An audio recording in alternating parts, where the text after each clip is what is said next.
afternoon, ladies and gentlemen. Welcome to the home opener for your St. Clair Saints. The Saints are squared up against the Ottawa Sooners for the first home match of the 2025 season.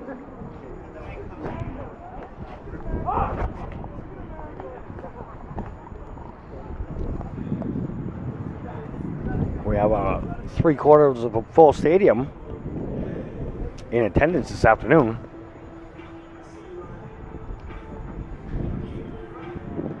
Looking for a good matchup.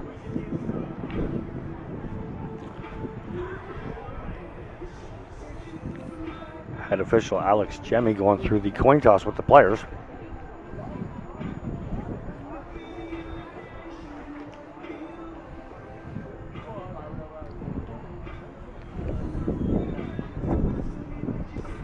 Saints have won the toss. Choose to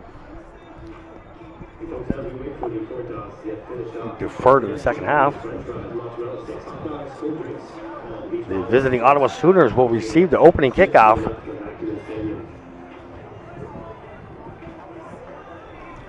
Ladies and gentlemen, my name is Jeff Blarge. I'm here with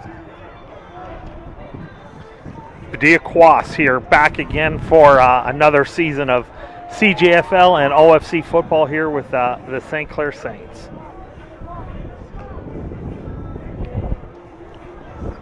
Padilla and myself would like to thank you for inviting us into your living rooms as we watch the home opener for the St. Clair Saints right here at Acumen Stadium, St. Clair College, Windsor, Ontario. Yeah, we got a nice day, Jeff. I don't think the wind is going to be a factor for the most part. It feels like it's a cross, so there's not going to be a dominant side to defend from a special teams perspective. But little cloud cover for an August day. The O-linemen, I'll tell you right now, they are happier than a pig in their sty because they do not need all that heat from the turf and from Mother Nature. So today's a great day for linemen.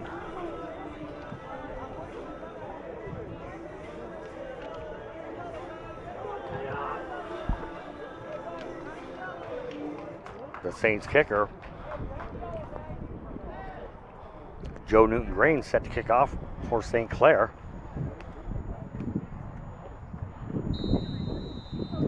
Three returners back deep for Ottawa.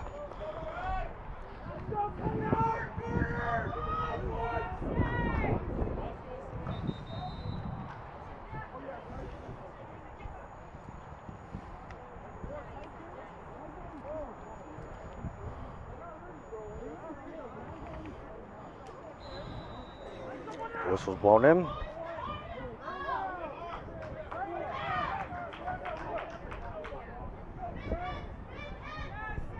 Here we go.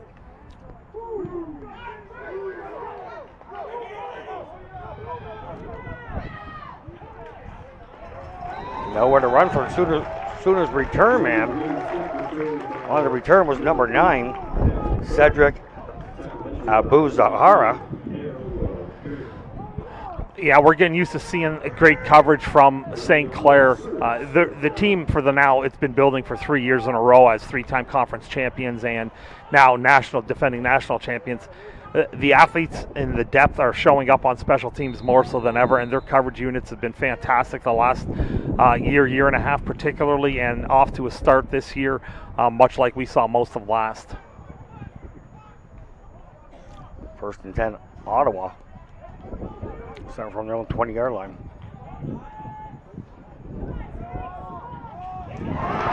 First pass is intercepted. Coming up with the interception for St. Clair, number 28, Nick Beatty. Open receiver, he had him. They did a little bit of a inside zone run with a sort of drag, hold the middle linebacker underneath, and that slot receiver just sort of squared up, and the quarterback just overshot him. So not obviously the start that the Sooners wanted, especially coming off of last week's shellacking, and now the extremely efficient offense led by Matt Gannett is on the field now for St. Clair. Saints starting this drive from the Sooners' 34-yard line. 1, quarterback Matthew Gannett scrambles to the right side. Penalty flag on the play. Yeah, and it was after the yards gained, or at least it came out late. We'll have to see. It looks like they're pointing from the spot, but I did see it was Bruce Carter who threw that flag. We'll get the call from Alex Jemmy.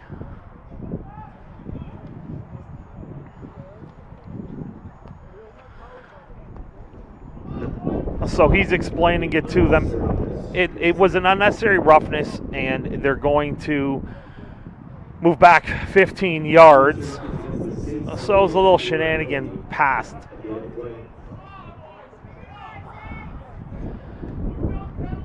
Yeah, so it was a late hit after the play.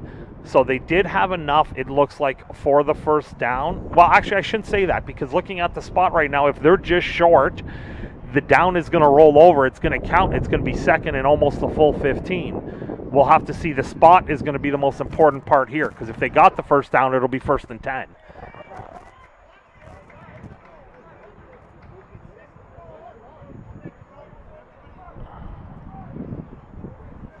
Yeah, looks like he's spotting it from the 24. Well, I see this whole sticks and chains crew going, so it appears that the full first down was gained, which then moves it back to 15, and it reestablishes 1st and 10. The Saints on the Sooners' 39-yard line. Gannett looking right. Pass is incomplete. Intercepted on the tip. That's number 11, Ahmed Riem, for the Sooners on the interception. Yeah, and although that stat goes down as an interception, that was a drop. It was number 88, Riley Sigriff, who he caught the ball and was making the turn, and it just sort of gifted the interception to the Ottawa Sooners. So now they've actually benefited about 15 yards from when they last had the ball with this payback return interception. So two mistakes already from the Saints team, the interception and a 15-yard penalty. 1st down and 10, Sooners. Sooners beginning this drive from their own 34-yard line. 13:35 to play in the first quarter. Great pressure coming from the Saints defense, flushing the Sooners running back, number 10, Rashid Johnson. Yeah, and that's the reigning Defensive Player of the Year. He was the Defensive Player of the Week this week. Number 7, Jalen Brunette, who he set that hard edge. He didn't necessarily make the tackle, but once you create that spill, that overflow, and the rallying of the troops, running back's just trying to get something back towards the line of scrimmage, and he didn't even come close, and that's almost a 6-yard loss. As BD said, 2nd down and 16. Sooners.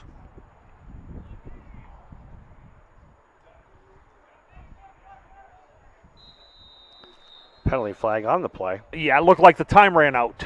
Yeah, I saw zeros on the play clock, and that is indeed the indication. We'll get the official word from Alex Jemmy.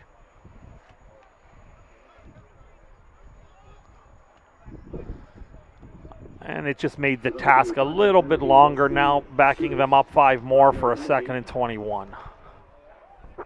Repeat 2nd down.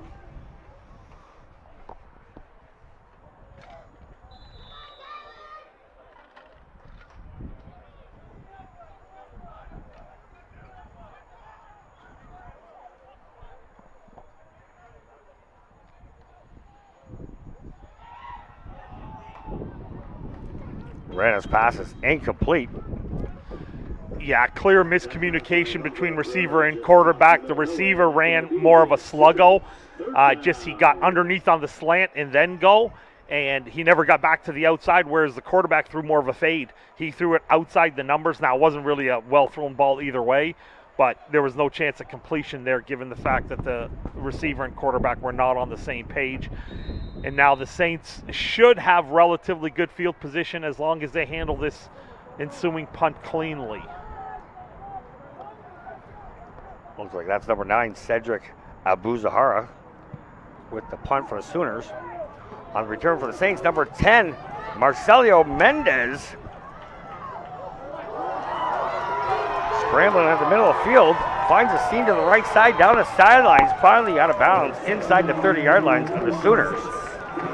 Yeah, and he ran about 15 yards and really gained nothing. He stepped to the right, juked, backtracked, went left, then did a little pirouette and worked his way back up the right sideline. And the Saints then are in real good field position at the 30-yard line, pretty much back where that interception was the first play of the game for Ottawa. Matthew Gannett, the quarterback, lone running back on the play, M.J. Doyle Marshall.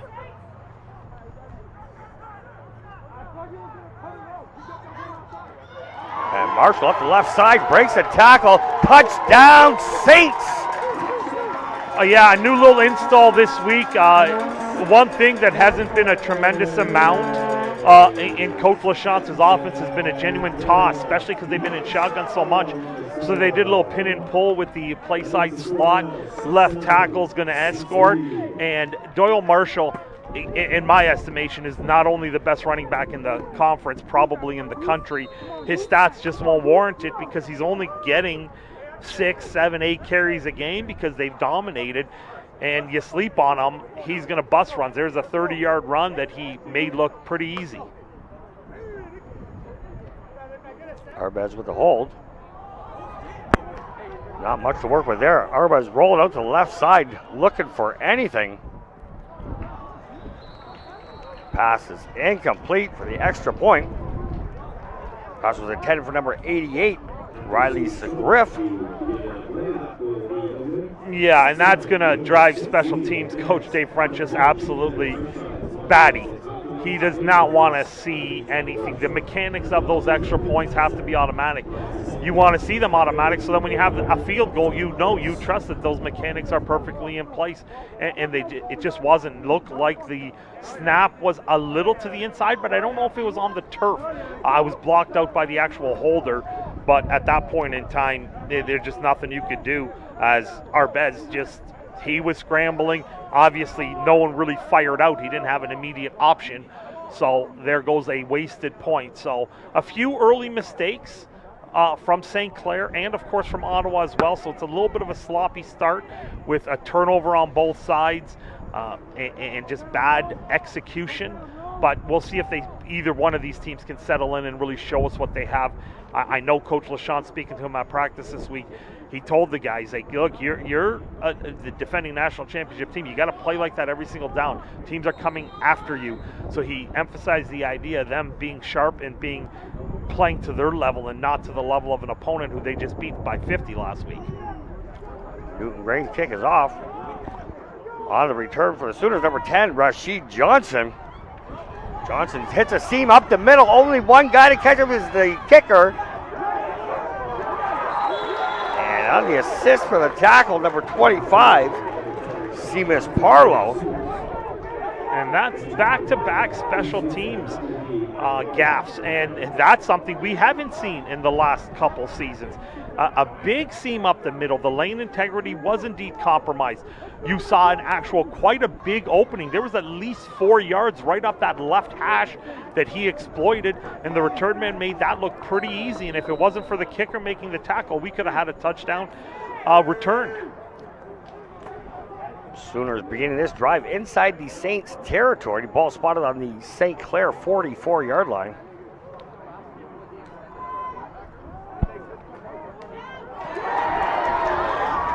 Once again, Sooners interception. Sooners pass is intercepted, rather. Return for a touchdown. St. Clair.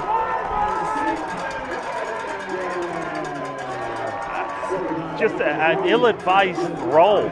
Receiver never got a clean release out of that, and then all of a sudden the ball is thrown late and thrown over the middle and behind the receiver, and next thing you know, you got a pick six going the other way for Brandon Vecchio, who wisely was able to switch the ball, get it in his left hand and run for that far left cone, and was able to return it 65 yards or so for the pick six. So much for the momentum gained from the Ottawa Sooners return. But now the all-important extra point. Let's see if the mechanics are better for this one. On the snap for the Saints, we got number 4, Tylen Davis. The kick is up. The kick is good from number 15, Newton Green. With 11:29 to play in the opening quarter, St. Clair Saints 13, Ottawa Sooners yet to get on the scoreboard. No, and I mean, from our vantage point, we look directly across to the Ottawa sideline, and I'm not convinced they have a full 40 even here for this trip down. The home sideline is packed. Home rules are you're allowed to dress the full roster, so we don't know what a dress roster would look like for St. Clair right now, because obviously at home you can let the whole team dress. But Ottawa right now, I mean, you got your 12 on the field right now, but I'm not convinced there's much more than 25, maybe 30, which means they're shorthanded, so there might not be very many options at multiple positions. So when they get a big return like they did the last time, Jeff, they got to capitalize on it. They want to stay close, because right now they haven't scored a point yet against the St. Clair Saints, and St. Clair is now up to almost 70, because I think, what was it, 56-0 last week, and now you're at 13-0 already, and we're not even 4 minutes through this first quarter. Once again, Newton Green set to kick off. Short kick. Onside kick recovered by number 18, Rome Iroa Terakanev.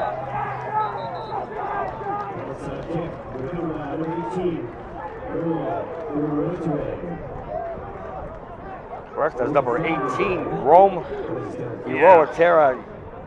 Well, we got a penalty, but I'm pretty sure this is going against Ottawa. My eyes told me there were 13 players on the field for the Sooners. Unless I miscounted, I just was sort of going through it. Now, we'll see if there was anything else. It was a successful onside kick, but I could be mistaken. Let's get the call from Alex Jemmy here.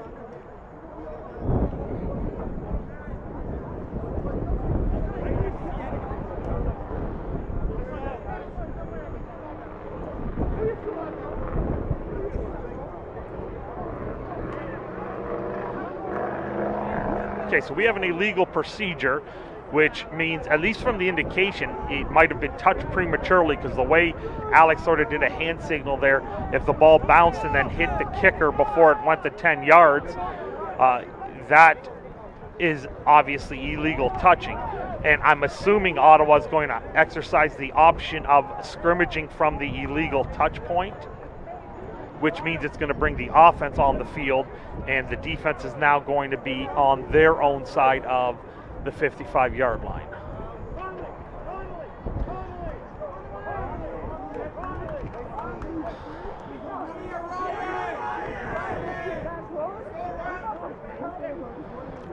$11:22 to play in the opening quarter.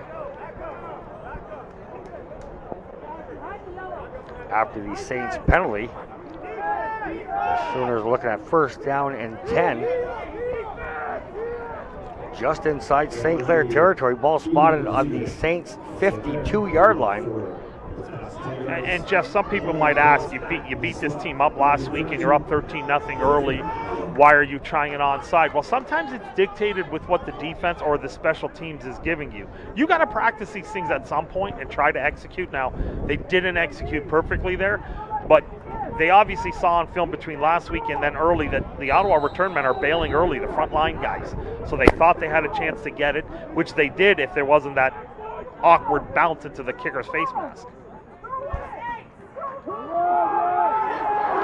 Huge pressure coming from the Saints, number 52, Carl Fabre.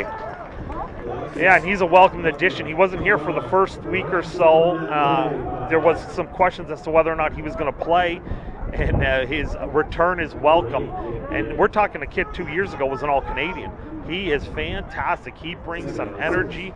He brings a spark. He is just a sure-handed tackler, and evidence there. He chased that down, wrapped it up, and now you have a 3-yard loss. 2nd and 13 from the 55-yard line. Single running back in the backfield. Motion to the right. So swing pass complete to number 7. Nowhere to run. Great play coming from the Saints defense. Yeah, nice tackle by Tylen Davis. Just came up, made a textbook tackle, turned out to be a 3-yard loss. And again, another gaffe on special teams from the Saints, but Ottawa was unable to capitalize. They actually now are back on their side of the field having a punt to some dangerous return men, because if there's one thing St. Clair has a lot of, it is perimeter speed, which includes these return men. Noah Nelson's punt. It's returned by number 12, Keani Elliott, around the right side, looking for a block. Gets a block for number 10, Marcelio Mendez. And Keani Elliott's in for the score for the Saints. And that's exactly what you said right there in terms of he gets a block. And that was his return partner. It was Elliott and Mendez were both back for the return. And it was clearly that Elliott was getting that ball, and I alluded to the fact that they have a tremendous amount of speed, and there it was on display there as Elliott has brought some speed to this league and to this team. He's already had a tremendous start to his receiving season, and now just took one about 65 yards, another big explosive play, but escorted by his return partner Mendez with a critical block up that right sideline. We got number 15, Joe Newton-Grain, in to attempt the extra point. Arbaz on the hold. The kick is up. Penalty flag on the play. Yeah, and I think this time it is 13 men. They had too many on the field. I counted 13. Flag came out right away. So let's see if I'm right this time. But the extra point is good. And that is indeed the case. And as Alex Jemmy points to the midfield, that means that illegal substitution participation will be enforced on the kickoff, which means St. Clair will now kick 10 yards up. Should be right from the midfield stripe.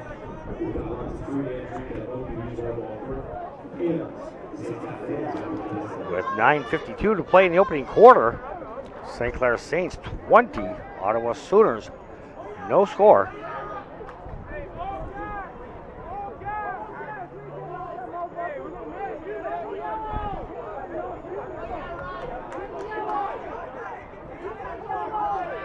Yeah, the kicking team is a little confused. They didn't realize that the penalty was enforced on the kickoff, so they are indeed moving their coverage unit up, and the kicker is opting to move this to the right hash.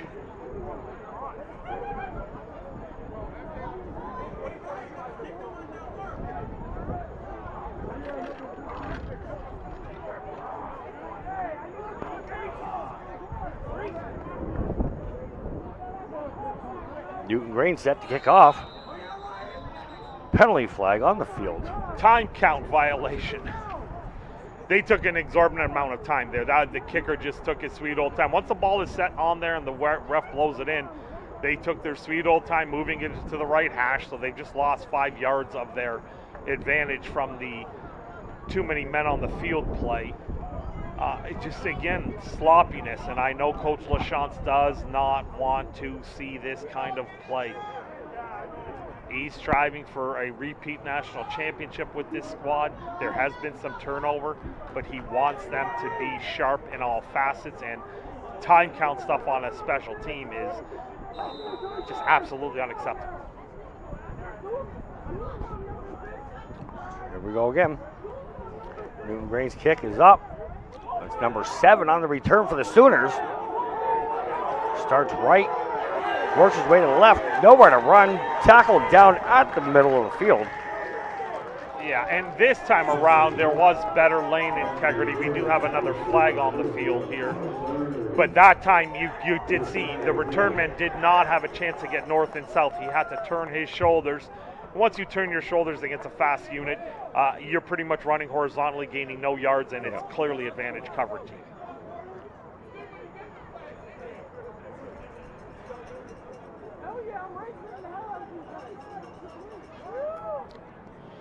Now this flag did come out at the tail end of the play, and I just don't know what it was. I couldn't see anything in our first view. but we'll wait for Alex Jemmy and get the call.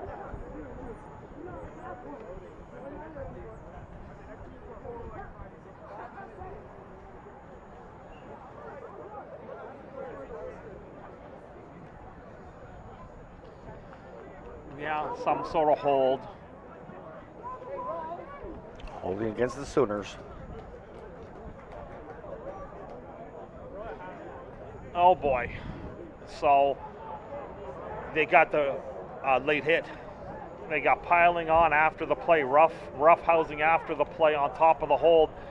And anyone watching who isn't familiar with Canadian football rules, okay, if it was just a hold and they were inside the 20, they might have went down half the distance. But the major foul is marked the full distance, and in this case scenario, hold takes you back, but then the 15 takes you all the way to the 1. So now Ottawa's going to be scrimmaging from their own 1-yard line.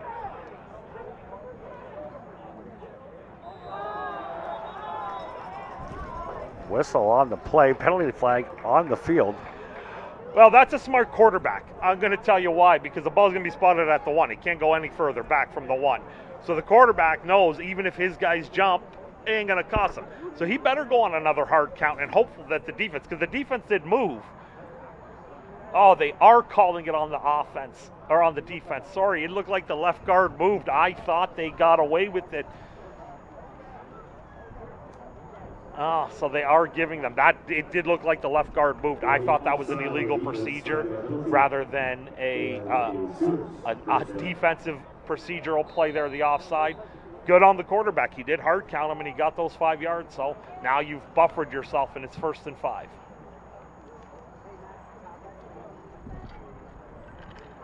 Ball spotted on the Sooners' 6-yard line.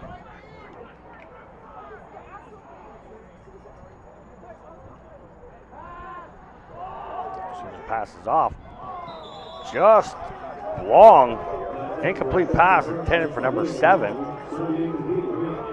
Yeah, missed opportunity because there was some confusion in the coverage. There were 2 receivers, 7 and 8, streaking up that left sideline there.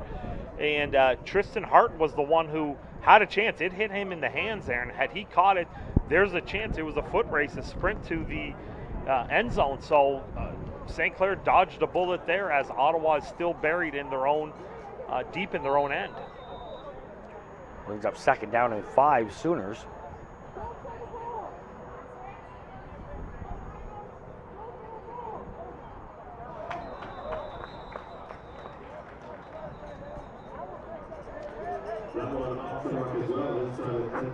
Sooners pass is incomplete.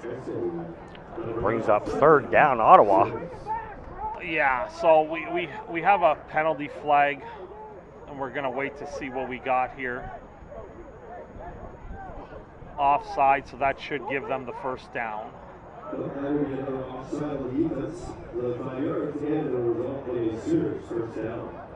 But the quarterback and receiver just aren't on the same page, Jeff. That was just a little stop route. Everyone's pretty much running all hook. And you're trying to get to 5 yards and just pitch and catch.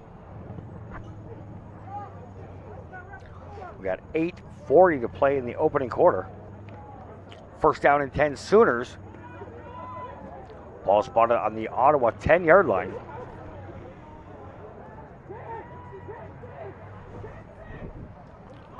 And the Sooners with a completion. That's number 14, Ramzarana,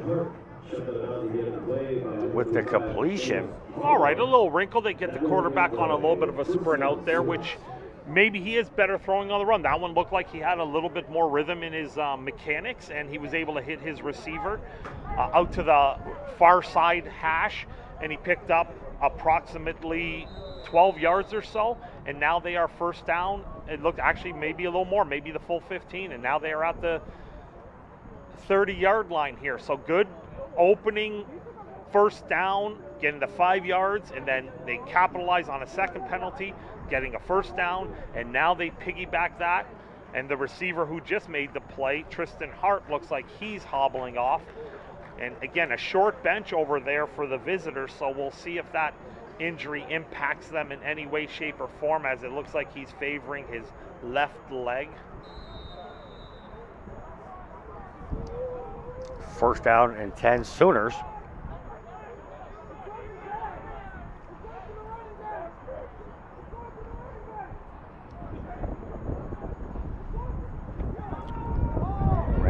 Looks to his left, passes incomplete, intended for number 33, Dahani Ursinki. Yeah, that's a harder pass. You got your right-handed quarterback rolling out to his left on a little bit of a semi-roll, and if he's at all late with that, or under, that's a jumped route with a pick six written all over it. Yep. Fortunately, he was able to get enough zip on it that worst-case scenario was incomplete. Brings up second down and 10 Sooners.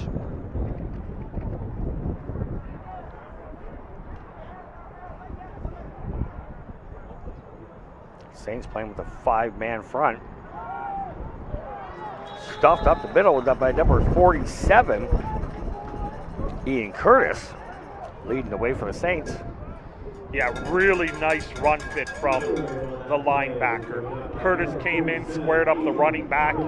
Like, I'm not sure if he even gained more than a foot. Really, really nice. Actually, looks like he lost a foot based on the mark from the side line judge. Back deep for the Saints is number 10, Marcelio Mendez. Short kick. Mendez grabs the ball from the Sooners' 45-yard line. Penalty flag on the play. All right, so they only had one man back. It looked like they were trying to get some pressure. The pressure did not get there. Maybe influenced a little bit of a rushed kick. Short punt.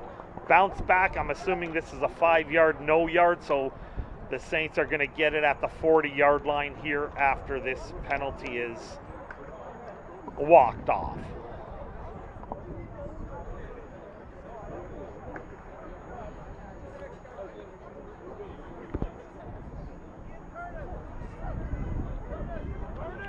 The Saints break their huddle, led by number 1, Matthew Gannett. First down and 10, St. Clair. Saints ball spotted on the Sooners' 40-yard line. 7:05 to play in the opening quarter. And that's Mendez making his way around the right side. Forced out of bounds just short of the first down. What I love the most about a play like that is it's the receiving partners.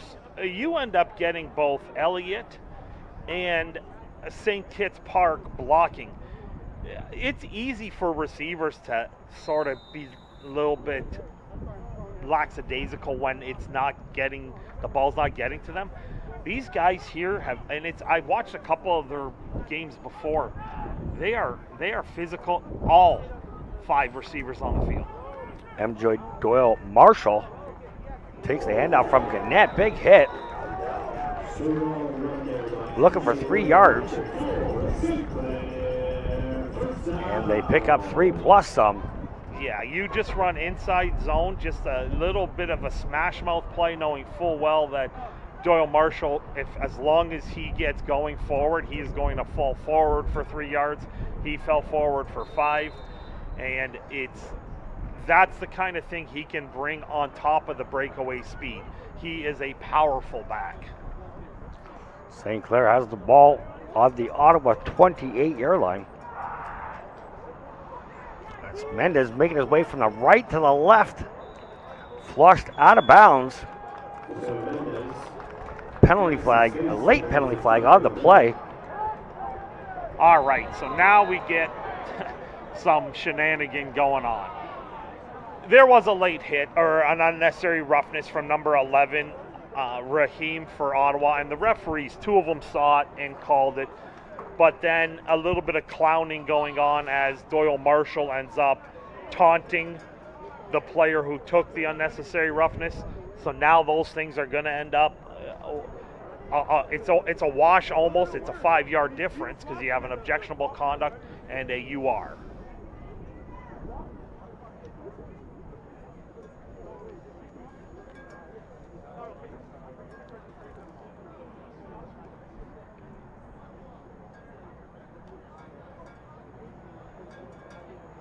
Head referee Alex Jemmy explaining. So all is said and done. The play itself doesn't stand. You end up 1st and 5 because the UR carries 15 yards compared to the OC, which only carries 10. So it's a benefit of 5 in favor of the Saints, 1st and 5.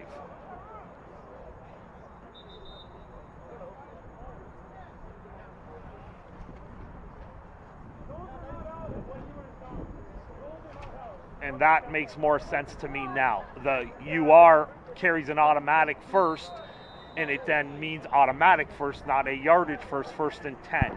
I was going to ask the refs in the booth afterwards, but now that makes more sense to me. Ganette's pass is received for a touchdown, St. Clair. What an adjustment by Jaden Shallow. He stemmed that a little bit to the inside, and then the ball just sailed a fraction. It was a good throw over to the outside, and what a simple little pirouette to adjust to that, and it dropped in the bucket, and now you have a touchdown, the first throwing touchdown of the game for St. Clair. Matthew Gannett with a 23-yard touchdown pass.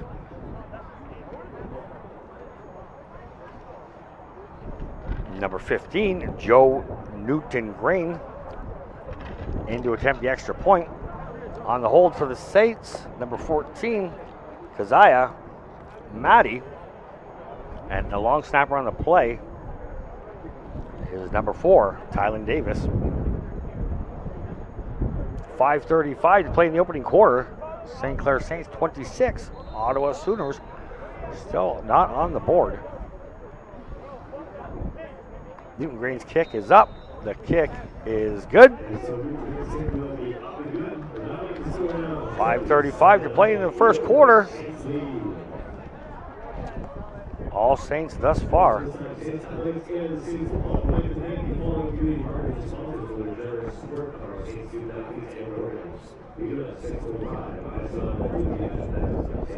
Pretty calm crowd in attendance this afternoon for the Saints home opener right here at the beautiful Acumen Stadium, home to the 2024 national champions, St. Clair Saints. Kickoff unit making their way out to the field. The ace is a hard sell right now. The Ottawa coaches have to somehow just get these guys to compete a little bit. You're on the back end of 80 points being scored in 2 games. And when I say 2 games, I mean 4 quarters and 10 minutes. And they come for a long trip down. And Ottawa, prior to last week, they had competitive games to start the season.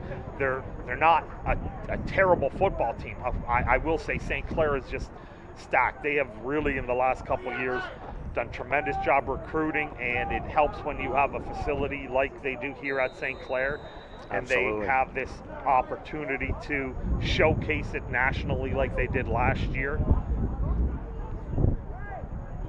So now the kicker is a little perturbed by the fact that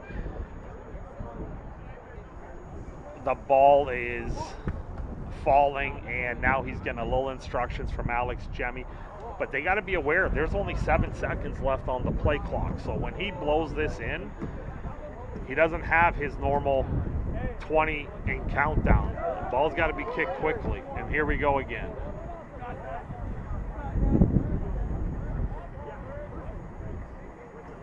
Now there's no decided advantage of the wind because the wind is coming across this field.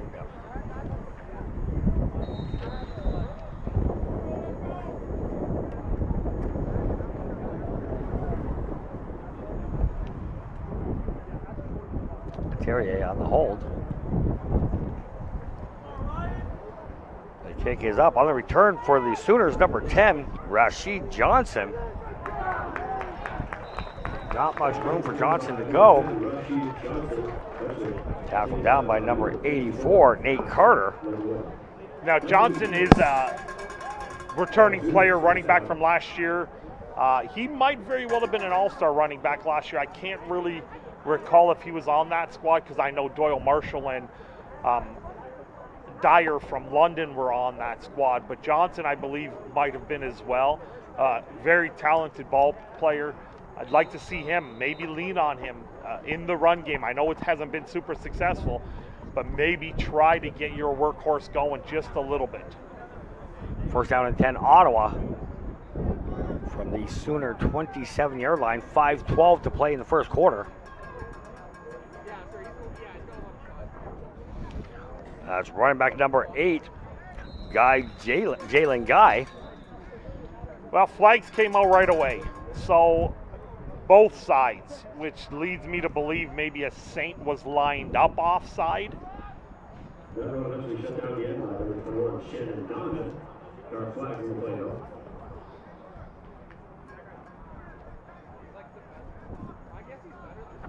You got it, Steve. Yeah, that's the case. When both guys throw them right at the exact snap, it's not a procedural thing from the offense, because if one side has a guy on the line, the other guy doesn't, only the one guy throws it. But when they both throw it, they're both seeing that somebody from in a white jersey is lined up in that 1 yard neutral zone, and that gives Ottawa a first down and 5, which has been sort of a little bit of a success for them. They've got some penalty yardage mounting against the Saints right now. They just have to try to get out of this quarter with 2 or 3 first downs here.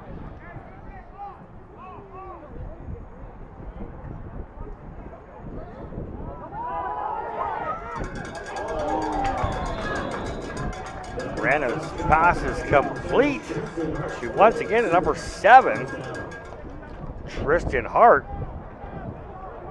Yeah, and he came up hobbling again. Now, he did leave after an earlier reception, and that was in triple coverage, contested the entire way. He went up and he brought that and hauled that down. Really nice job of high pointing that and being a friend to his quarterback. The play brings Ottawa inside St. Clair territory. Ball spotted on the Saints' 50-yard line.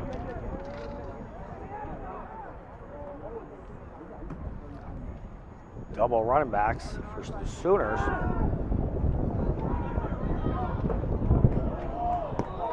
And quarterback number 14, Hamza Rana. Nowhere to throw. Pass is incomplete. Weird concept, because they kept a lot of people in protection, and there only really seemed to be 3 people out in routes against the Saint back end, which had at least 5 in coverage. The pressure eventually got there because Brunette was able to get to some of that. That being said, the quarterback clearly just threw that away. Timeout called in the field by Ottawa with 3:18 to play in the first quarter. St. Clair Saints 27, Ottawa Sooners yet to get on the scoreboard. Go check out the concession stand at the regional reports and at the Saints Cafe as well. Coach Morency out on the field speaking with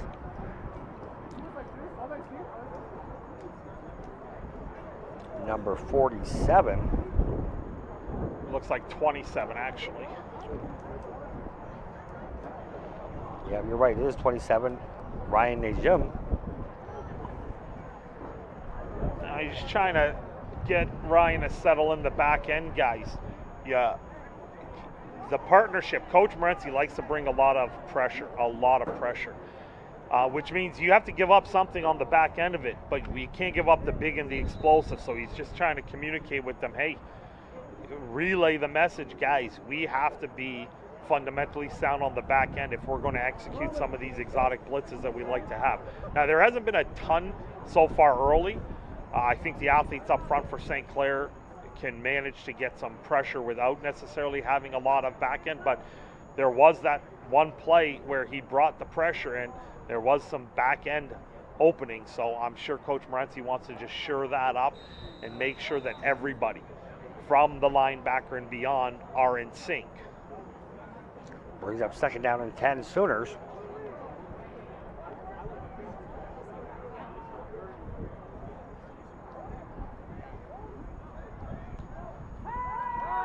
Five receivers on the play. Pass is deep. Penalty flag on the field. On the coverage for the Saints. Contesting his penalty called against him is number 21, Shandon Donovan. Yeah, hard to tell from my angle if there was a pull. From our vantage point, it looked like the defensive back stacked the receiver up and the receiver tried to go through the defensive back. But again, we're blocked out by the defensive back, or by the receiver, sorry. So there could very well have been early contact and or a pull. So we have to give the benefit to the official who's staring that right from the middle of the field. So a pass interference gives the Sooners the ball at the 35-yard line.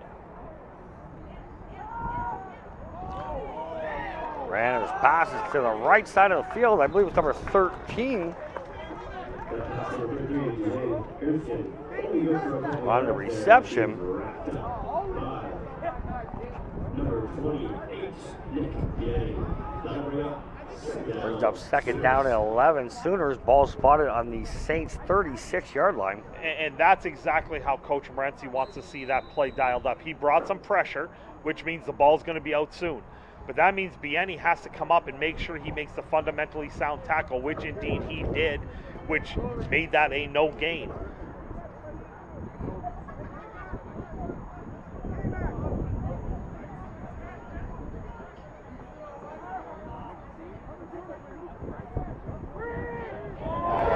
Huge play coming from number 7, Jalen Burnett. Yeah, and the offensive line got completely confused there. That time, no pressure. It looked like the Sooners' offensive line slid left. Well, yeah, the pseudo pressure made it look like it should have been maybe a slide left, but it wasn't a slide to the left. As it turned out, they slid away from Brunette, who is the best defensive player in this league, and he had a walk to the quarterback on the sack. Results in a loss of 8 yards on the play. That's a little bit of chess being played there by Coach Morency, and he got in a good position there. Short punt by the Sooners.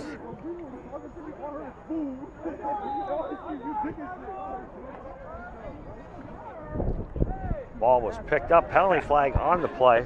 Yeah, because there were 7 guys around the ball, so there had to have been at least no yards on it. The guy who made the spot, no one threw a flag there. It was, I know it wasn't necessarily between the hash marks. They didn't necessarily have to blow that thing dead. But boy, that ball traveled a total of, I think, about 8 yards, just a complete shank. And then it was handled by a St. Clair player, which then the no yards is going to move it up 5. Risky play coming from number 21, Shandon Donovan of the Saints. Brings up first down and 10. St. Clair starting this drive from their own 45-yard line. 2:29 to play in the first quarter.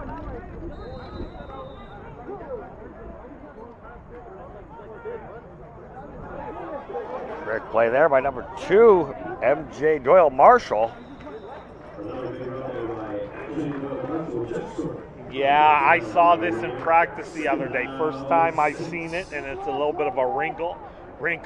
They go into a jet sweep action, but then they counter tray behind it, which is pretty special. They'll eye candy, but they go no huddle here.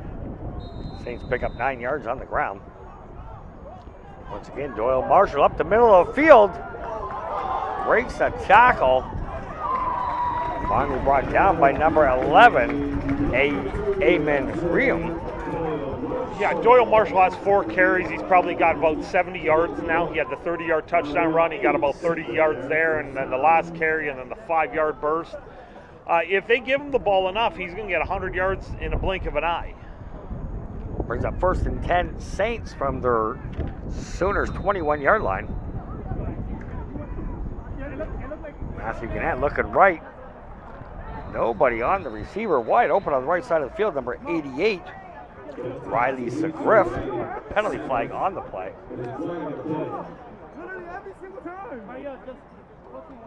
I saw somebody fall. I saw a Saints receiver on the ground. I don't know if he was interfered with at all, but I don't think that's the case.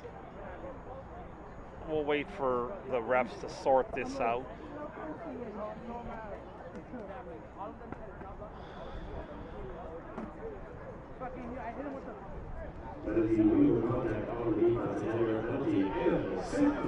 All right, so the contact was deemed illegal, and that gives the Saints a 1st and 10, I believe, at the 11-yard line, so they can still get a 1st down here.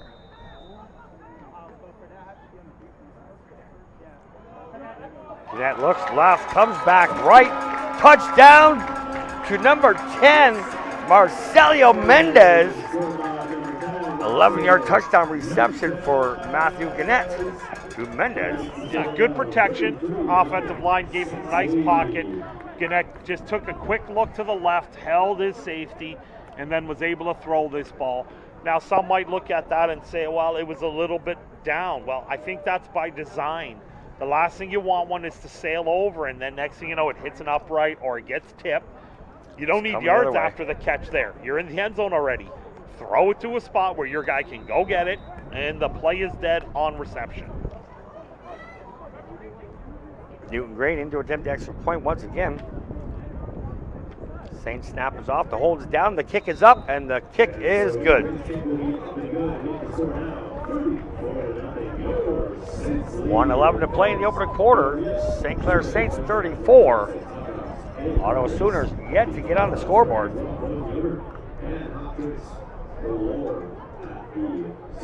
This might be the longest quarter I think I've seen here in a while. There is just, like, really nothing going on right now.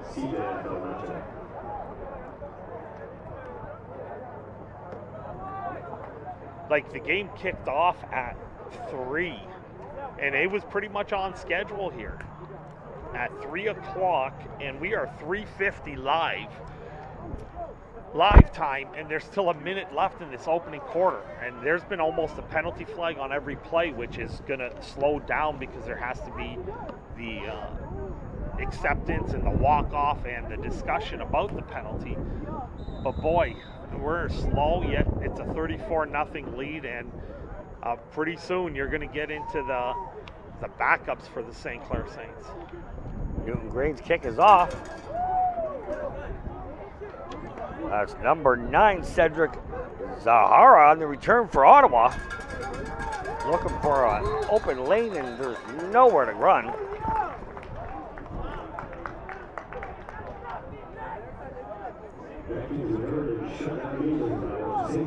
Ottawa's tackled down on their own 9-yard line. 1st down and 10, Ottawa.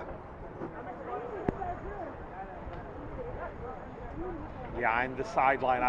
I'm watching how the sideline people coming on and off are, and it's a disgruntled back end right now. Like, you're looking at guys, and I see just people just disinterested, and I'm not saying they're quitting or anything like that. It's hard. You're shorthanded as it is. You're coming off a week where you lost by 50 plus, and you're already down 34 in this opening quarter after a long drive down. But you got to muster up some sort of energy. You got to find something.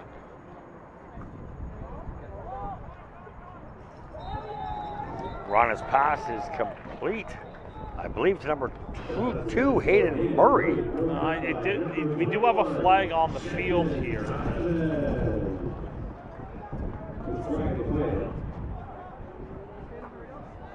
And we do have another offside, so I'm assuming we're going to go up 5, and it's going to go 1st and 5.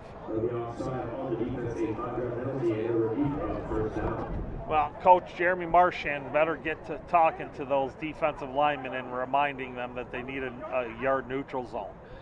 Because that's about the 4th one now that they've had, and those pre-snap penalties in a real situational football game are just drive killers, season killers, game killers.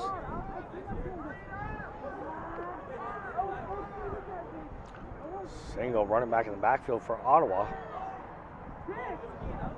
And that's where the quarterback was looking. Pass is incomplete, intended for number 10, Rashid Johnson.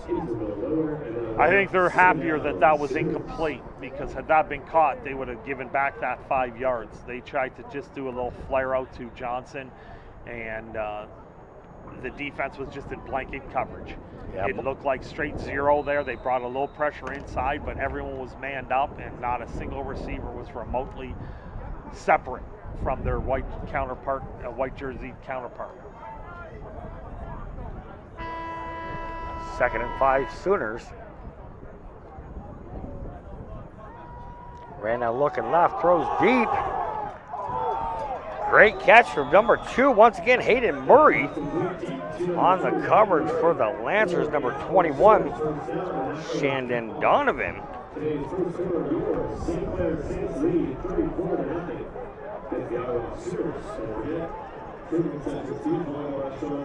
What a nice catch. 30-yard gain in the air for Ottawa. What a nice catch as we end this first quarter. That gives the Ottawa Sooners a little bit of breathing room and a chance to sort of gather their senses and turn this quarter over.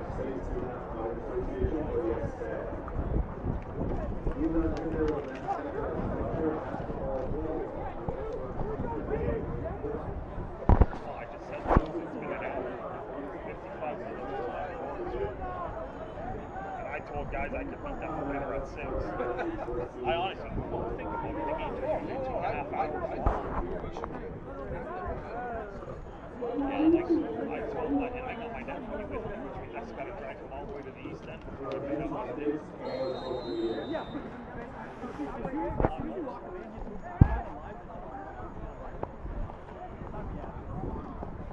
Alex Jemmy calls in the play. I guess while we got a second, Jeff, the next break here, I'll at least introduce all the officials because they've been a part of the game already. Rana's pass is deep to the left side of the field. Incomplete, once again intended for number 2, Hayden Murray. Yeah, you have Alex Jemmy in the white cap, and he is our referee. Our umpire is Bruce Carter. Down judge is Larry Rogers. Line judge is Brian Westfall. Les Suliak is serving as a side judge. Back judge is Corey Cousins. And the field judge is Brent Webster. Quite a veteran crew, very familiar with all of these men as they've officiated high school football and junior football and minor football and OUA football for some of them decades. Yep. 2nd and 10 Sooners. Penalty flag on the play. Pass was intended for number 2, Hayden Murray. And once again on the coverage, number 21, Shandon Donovan. Yeah, Shandon's putting his hands up like, what do you want me to do? But you can't go through the receiver in that case and not make a play for the ball. Now, it didn't look like that was going to be completed one way or another, but that was just like a tackle in essence. So that's definitely going to give them the spot there, as it was about a 12-yard throw, and now they're going to be set up at the 48-yard line going in. But yet again, another receiver who needs help off the field, and it's already a short bench.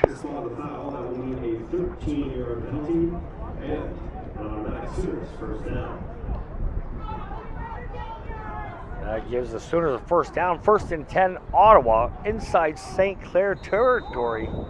Ball spotted on the Saints 48-yard line. 14 minutes to play in the first half.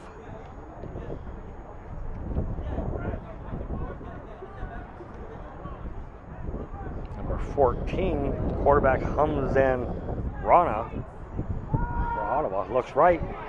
Quick pass, intercepted down the sidelines for the Saints. Number 4, Tylen Davis from the 10-5. Touchdown, Saints! No penalties on the field. Yeah, it just telegraphed all the way. The Saints back end were dropped off into like a quarters defense. It looked like they were all playing back. Quarterback did not come off of his primary read, threw a hanger out into the flat from the left hash all the way across to the right sideline. And that was easy. Tylen was angling himself, not only for the interception, but for the pick six. He gave himself an angle to attack the ball and stride it the other way. So that's how telegraphed that throw was, and the defensive back clearly made him pay. After Davis' touchdown reception, he is the long snapper on the play. Kick is up, and the kick is good for number 15, Newton Grain.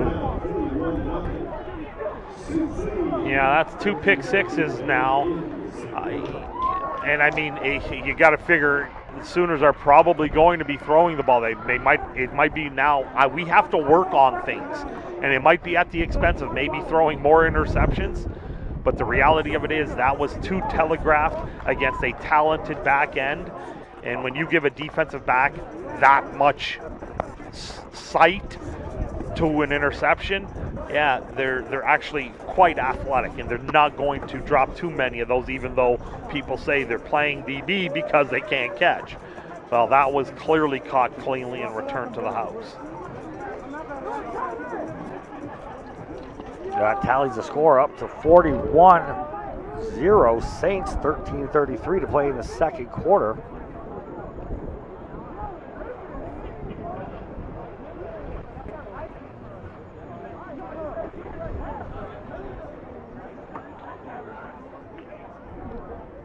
Once again, number 15, Joe Newton Grain, set to kick off for St. Clair.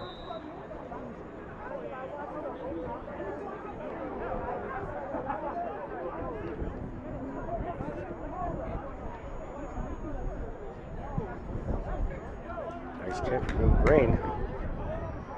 That's going to be returned from number 5, Noah Nelson of the Sooners. Nowhere to run. Great coverage coming from number 24, Ryan Connolly. Yeah, and I feel a little bit for that young man, Noah Nelson. He is a linebacker, and he is quite good. Last year, I was thoroughly impressed in some of my game prep and getting to watch what he was trying to do and where he was going, and it was something that I know Coach Matt Morency and Kyle Jennings, the offensive line coaches, made note of, and they're like, we got to make sure we know where 5 is all the time in our offensive sets. So I feel for a young man who has the talent to play at this level, but is just but I'm watching him right on the sideline. He's going right up to every single one of his guys, clapping their hands. And when you're a good player, that kind of leadership is going to carry you a long way. And good on him. I really do like what I see watching that sideline from how he's addressing his teammates right now. First and 10, Sooners from their own 24-yard line. Big hit coming from number 5, Mo Ibrahim, chipped off. Yeah, and that was it's just a rally. You had 4 or 5 guys get there, and you get Najim, who was the first on contact, it looked like, and then you get Mo Ibrahim, who came in and just put a solid shot on a held up receiver. Rana's pass was complete to number 8, Burke Eford. Loss of a couple yards on the play brings up second down and 13 from their own 21.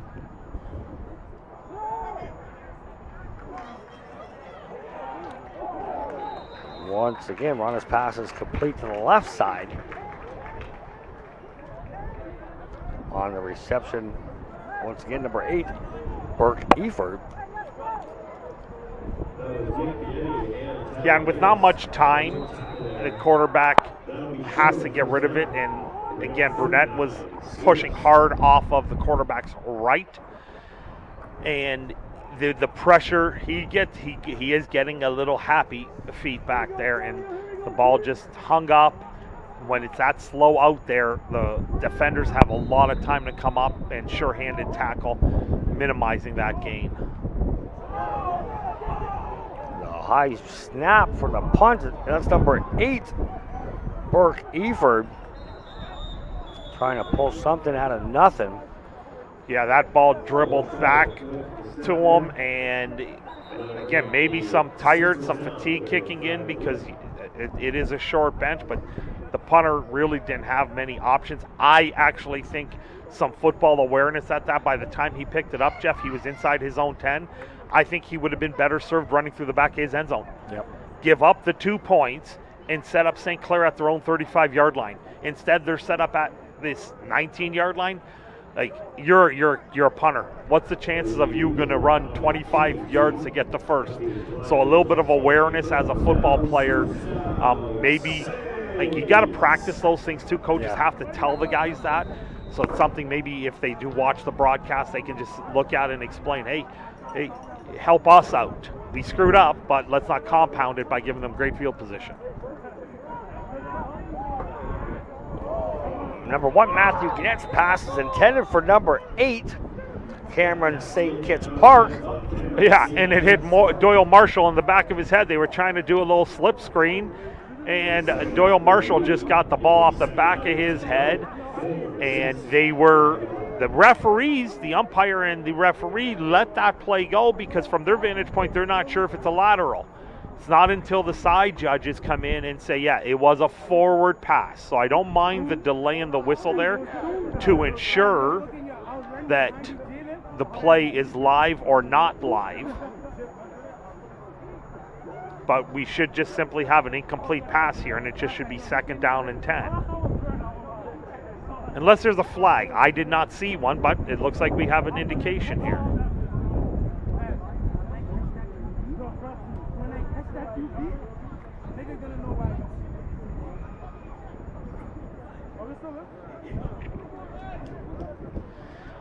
Okay, so it looks like we had an illegal chop block, and the indication was it looked like 51, who was then like, this is a mountain of a man. We have Thomas Tavilli, and my goodness, he is big. 6'2", 340. Yeah, but he is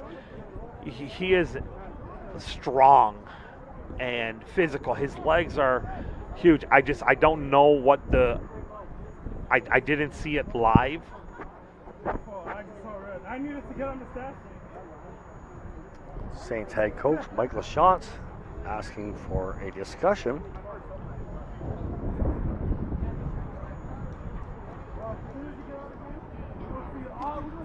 Like, if he's in the clothesline area of play, you're allowed to chop 1 yard neutral zone unless they deem the defensive end was well outside the box at that point in time. He's just arguing, okay, what do you want my guy to do? He's a defensive end. Now, that being said, we can explain that the fact that the play can stand, so the incompletion stands, and then they walk off the 15 yards, so it's 2nd and 25 now.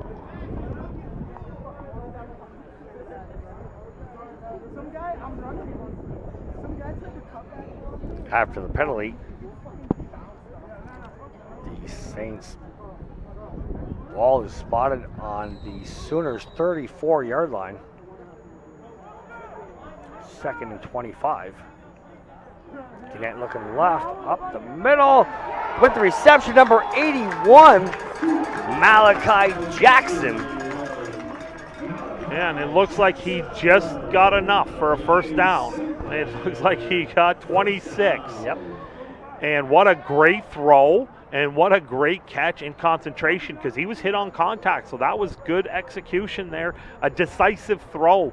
It was not late on schedule, and he put it in a spot where only his guy could go high point it, and he was rewarded with a great catch. 1st and goal, Saints from their 8-yard line. Quick pass, did not fool number 3, Dylan Alori. Yeah, and that was a missed block right there. So in this case, Jaden Shallow did not help his receiving core out. He whiffed. And that happens at times. I'm not going to question whether he tried or not. Sometimes you just get beat, and he got beat there. And that one ended up being, a 5-yard loss. So we're in goal from the 11. We got number 2, Doyle Marshall, the lone back. Little jet sweep from number 8, touchdown Saints. Number 8, Cameron St. Kitts Park. 11 yards on the ground. Oh, yeah. And he is, it ends up being, I think, a pass because they do that little pop pass. So the receiver gets it, the quarterback gets a touchdown pass. That being said, it didn't look like he was going to get in the end zone, but this young man, dating back to last year, his athleticism, his feet, his balance, his coordination, he can throw, he can punt. Last year he had to punt in a game where there was an injury. He did throw I believe in the national championship game, completed a pass on a little wrinkle. He is so athletic and so multifunctional that it's just something that a weapon that I know Coach LaChance wishes he could get involved more. There's only one football, and he's got 8-9 guys who weren't touching the ball.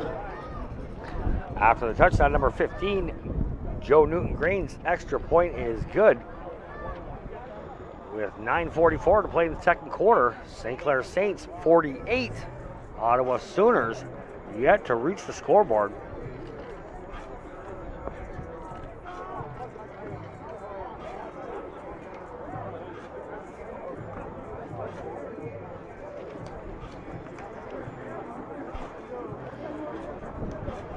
And it's hard for like the other team to look at this game, and they know every other team in the league they can beat. And it's hard for Ottawa. Like, you're Ottawa, you're coming off the back-to-back games against the national champs, and you know you're one of the top 2 or 3 teams in the league. You can play against London, you can play against Hamilton, you can play against Sioux, you can play against everybody. And it just, what do you do? 48 points with 9:44 left here. You're down that much.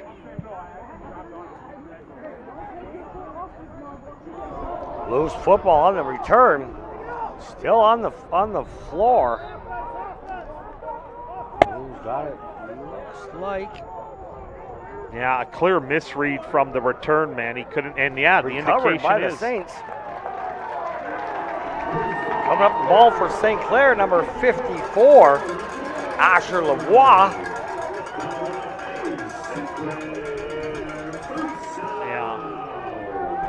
Just he bobbled it. He thought it was deeper than what it was, and he caught himself backpedaling and then realized it's a shorter kick, came back underneath it, trying to be aggressive to catch the ball in the air, but went right through the wickets off his knee, and as you said, on the carpet. And now the Saints are in score zone, and I would not be surprised if they just go vertical right now. One straight vertical shot over the top. It's number 2, Doyle Marshall, the ball carrier. On the tackle for the Sooners, number 5, Noah Nelson. And that was a square up top. You don't, very often, I don't see Doyle Marshall initially sort of held up and then tackled by the same guy. And like I said, number 5 is impressive. He has been the staple of theirs. Noah Nelson is an all-star linebacker for a reason. He is that good, and they missed him in that assignment count. And although Doyle Marshall is strong, a lot of other running backs, he runs through that. 2nd and 7, Saints. Matthew Gant looking deep down the field. Nobody close for number 13. Keziah Maddie, touchdown Saints. And this receiver after receiver, 1, 2, 3, 4 of them, different guys getting involved. This is just being clinical right now. And when they do a little bit of the eye candy in the backfield, they do a little bit of the run fake, they do a little bit of the jet fake. All of these things are designed to confuse the defense and then make them miscount their assignment. And there's a perfect example of that. They get caught looking in the backfield, looking at that sort of jet sweep action, looking at that underneath run action, and before you know it, a receiver's just running an outside seam route, uncovered. Newton-Green's extra point is up. The kick is good. 8:43 to play in the first half. St. Clair 55. Ottawa, no score.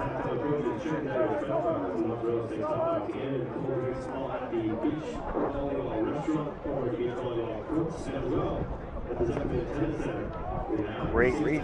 The last play coming from the quarterback, number 1, Matthew Gannett. 6 foot, 185 pounds. Yeah, and the irony of it is Matthew Gannett starts on just about every team, and last year he was the backup to Maurice Soija, who was a second-team All-Canadian, Offensive Player of the Year in the conference, was the MVP of the National Championship, Offensive Player of the Game in the National Championship game, and Matthew was the starting quarterback in the OFC Conference Final that won by 60. He is that good, and for him to have the confidence in his own ability and the humility to stay as a backup last year, primarily knowing full well he can lead this team, and now they call his number, and he's just doing the things that are needed. If it's an under throw, he throws it under. If it's a swing, he throws the swing. If he has a chance to get it vertical and he takes it, he's been capitalizing. Newton Grainer's kick is up. Not much room to run for Ottawa. On the return, number 9, Cedric Abu-Zahara.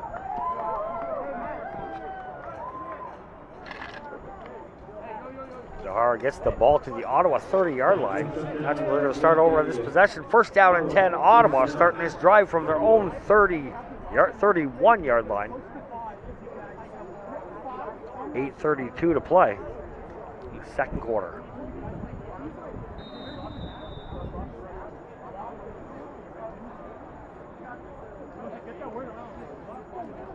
St. Clair going with the 4-man front.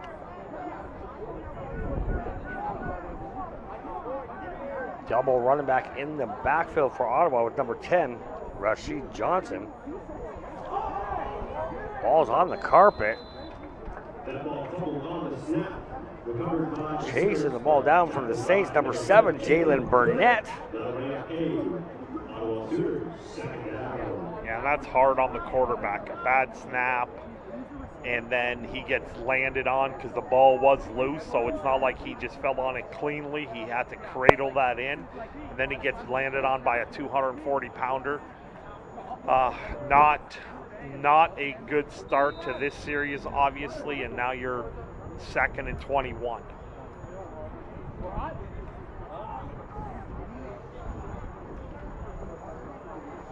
Ottawa on their own 20-yard line. Quarterback throwing to the left.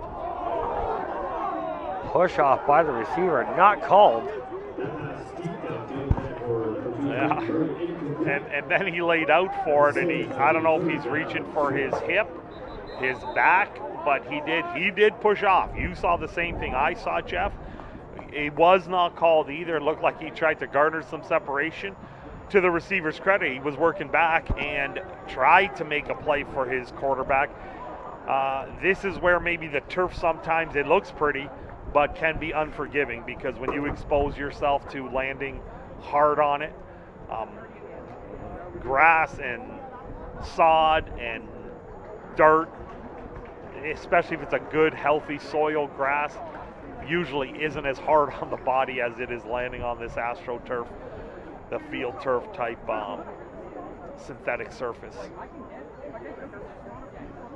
After the incomplete pass, brings up 3rd down and 21 for Ottawa.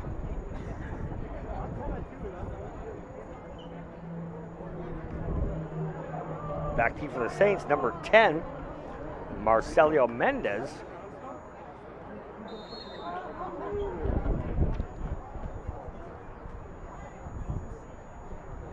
Another bad snap. That's Mendez on the return. Fakes the reverse. Making his way around to the left side of the field, over the 50, down the 40, the 30, the 20, looking for a block. Number 28, Biani, helps him over the block. Finally pushed down inside the 10-yard line of the Sooners. Yeah, and their captain, their defensive leader, number 5. Noah Nelson is going to go there, and there's no quitting this young man.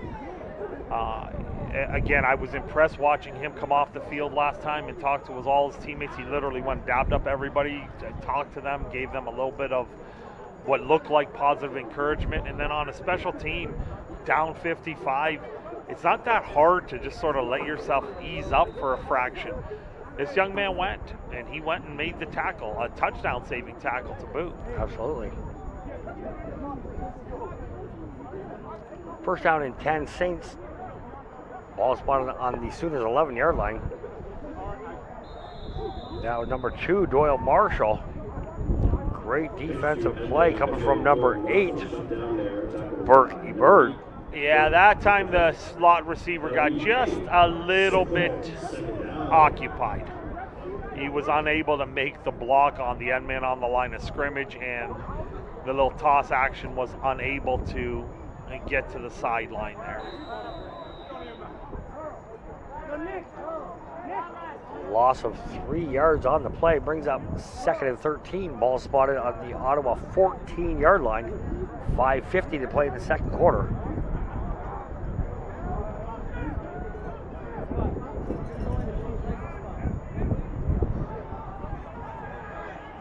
And it bounces the ball before the throw. Intended for St. Clair receiver, intercepted by number 14. Hamza Rana. Correction, that was number 44 on the interception. William Lamari.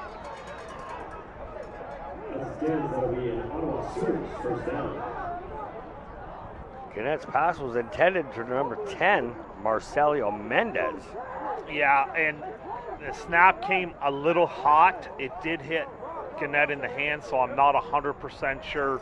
I'd like to take a closer look at that to see if it should have been handled or not. It had some steam on it, and I know that's something that has been an issue in the previous weeks where they've had some bad snaps. That being said, that's a tough throw, throwing off your backside, and yes, I know that there was some contact to that. We're going to let the referee sort this out and see where this ball is going to be spotted if the interception stands. There was a shot on the quarterback.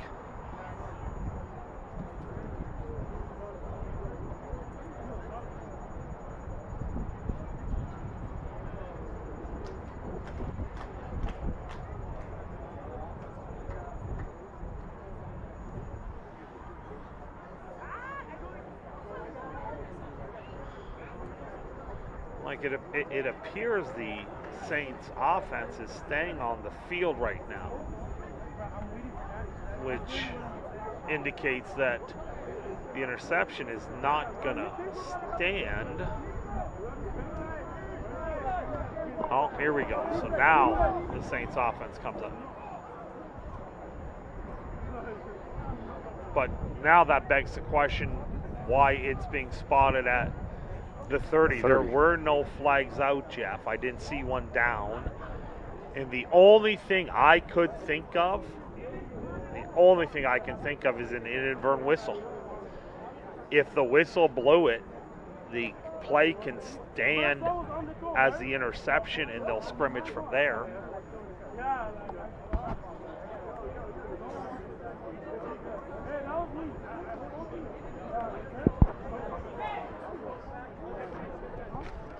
So I'm just getting word from the booth that it was an inadvertent whistle.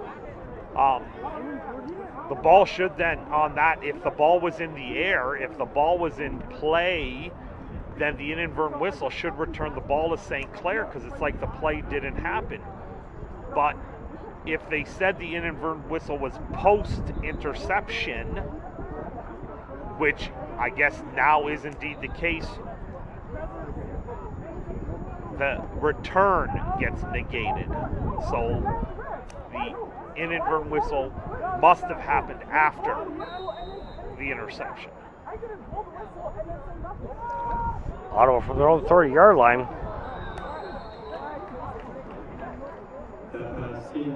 Number 14, Hamza Rana's pass is incomplete. Yeah, now it looks like one of their big offensive linemen. I only got a 6 out of that, but it looks like you got a lineman down. And when I was out on field level earlier, there might have only been 6 or 7 offensive linemen total.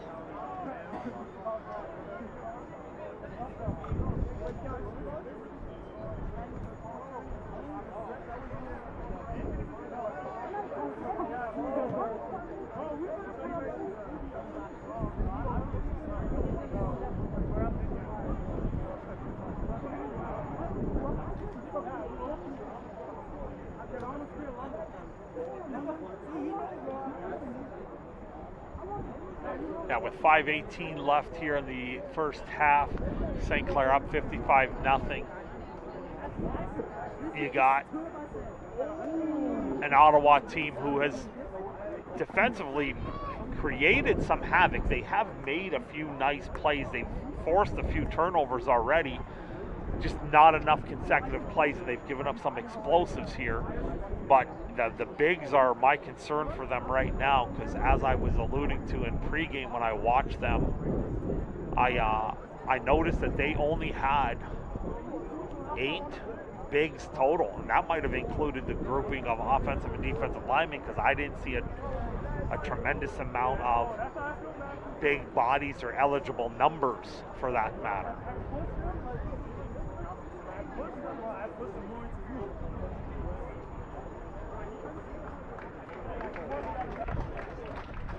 Now, fortunately, it looks like they're able to get him up and moving.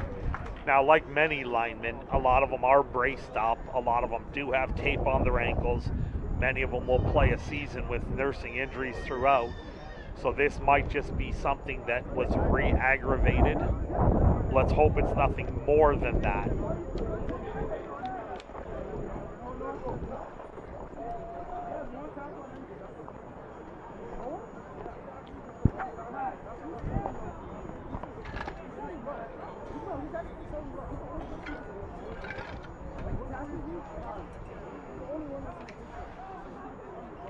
Brings up 2nd down and 10 Ottawa from their own 30-yard line. 5:18 to play in the second quarter.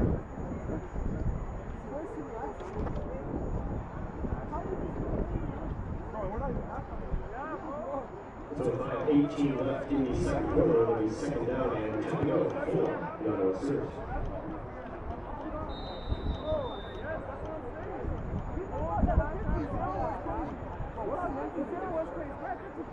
Lone running back for Ottawa, number 44, William Lamari.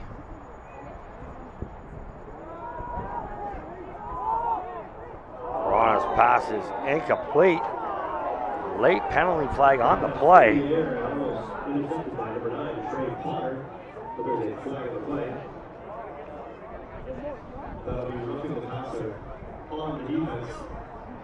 Yeah, at this point in time, and I don't want to say you officiate towards the scoreboard, but you got a quarterback who's been hit a few times, sacked a few times. If you're remotely, if it's on the margins, if it's on the edge of being late, they will always call it.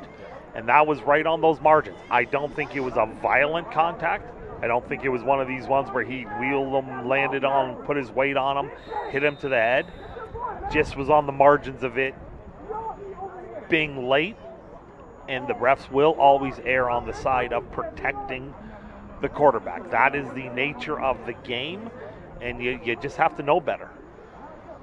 After the 15-yard penalty, 1st down and 10 Ottawa from their own 45-yard line.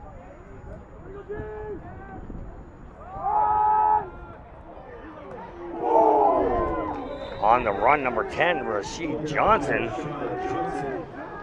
Yeah, now, again, he was the heartbeat of that offense last year. He was the guy who they leaned on an awful lot against just about everyone. I know he's had some tough sledding against St. Clair, but he's more than capable of carrying the workload if they choose to say, hey, we're going to try to give you the ball 8, 10, 12 times a quarter for the remainder of this game, just to try to maybe lean on them and maybe play some physical ball.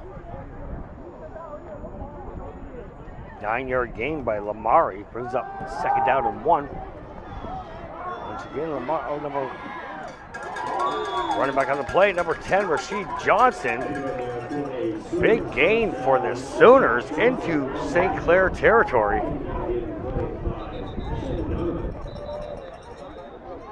Injured Saint on the field.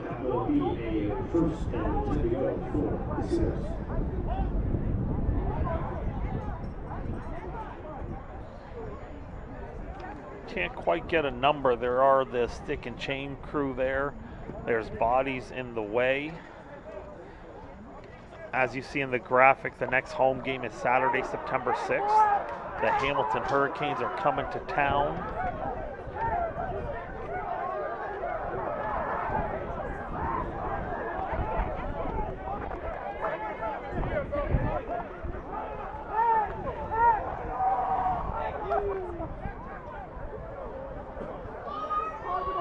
And there are the current standings. And the Beefeaters do hold the advantage right now because the Saints had the first week bye. So at that 3-0, they will get it as the defense is trying to rally the crowd behind the home team. Injured Saint player was number 21, Shandon Donovan.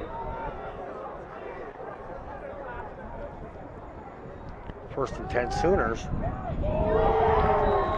Inside handoff, nowhere to run. Leading the tackle, number 99, Chris Riverio. Yeah, between him and Nick Carter, that was the first time I saw a presence. Nick Carter knife through, disturbed that play right there. And then Riverio came in and finished it off. And those two guys there, Nick Carter, this dates back to last year. He's been a presence inside. And because they haven't really committed to the run, we haven't really had to call their names out. But that's the kind of play that Coach Morency and Coach Marchand are usually used to from those two inside guys. So now in an obvious passing down, we'll see if they can get some pressure from those two and, of course, Brunette. Ottawa's quarterback, Brano's pass is incomplete. Pass was intended for number 33, Johnny Erskine. Yeah, that was more of a drop. It was a little out in front of him, but you got to have a little bit better effort. Now, given the fact that their punting game has not been good, the last two snaps have dribbled back to him. No surprise here that the offense is staying on the field here for Coach Ling.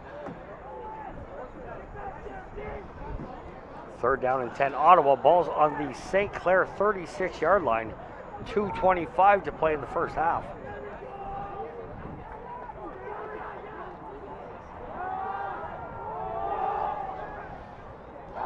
Brandon's pass is intended for number 8, Berkey Bird. Pass is incomplete on the defensive coverage for the Saints. Number 37, Braden Starrett. Yeah, and if that ball was catchable, he would have caught it. And that's where I would always argue with the defensive backs coach. Hey, bat it down. You're going to get the ball over here at the 30, what looks like 36-yard line instead of you intercepting it at the 18. But these DBs, they want those INTs. They want those numbers. So he would have picked that off if it was more catchable, that's for sure. After a turnover on downs, first and 10 St. Clair. Number 1, Matthew Gadet's pass to the right side is complete to number 12, Keani Elliott. If that ball was remotely off, that would have been a pick six. If it was long, the high guy. If it was under, the low guy would have been able to grab that. It's a very accurate pass, but that's a high-risk pass for only 2.5 yards. 2:06 to play in the second quarter.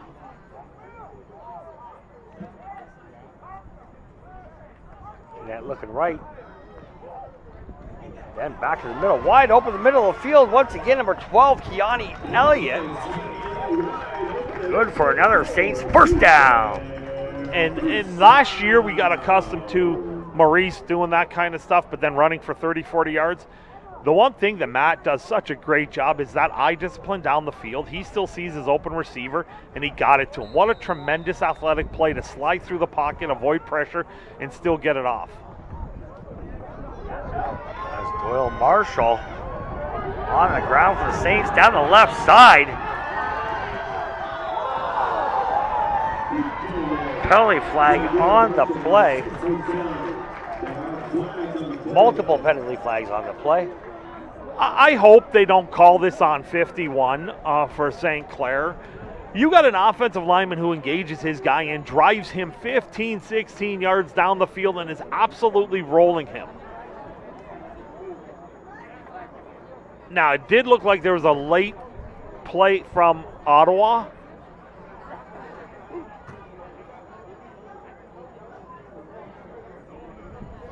Yeah, so the way they're pointing, it looks like the foul was after a first down run. But let's see if Alex Jemmy can give us a number as to what's going on. So I suspect you're getting a hold and then an unnecessary roughness. Maybe it'll be a 5-yard walk-off from the point of the hold because the bulk of the run will get negated. But based on where they pointed, it was after first down yardage was gained.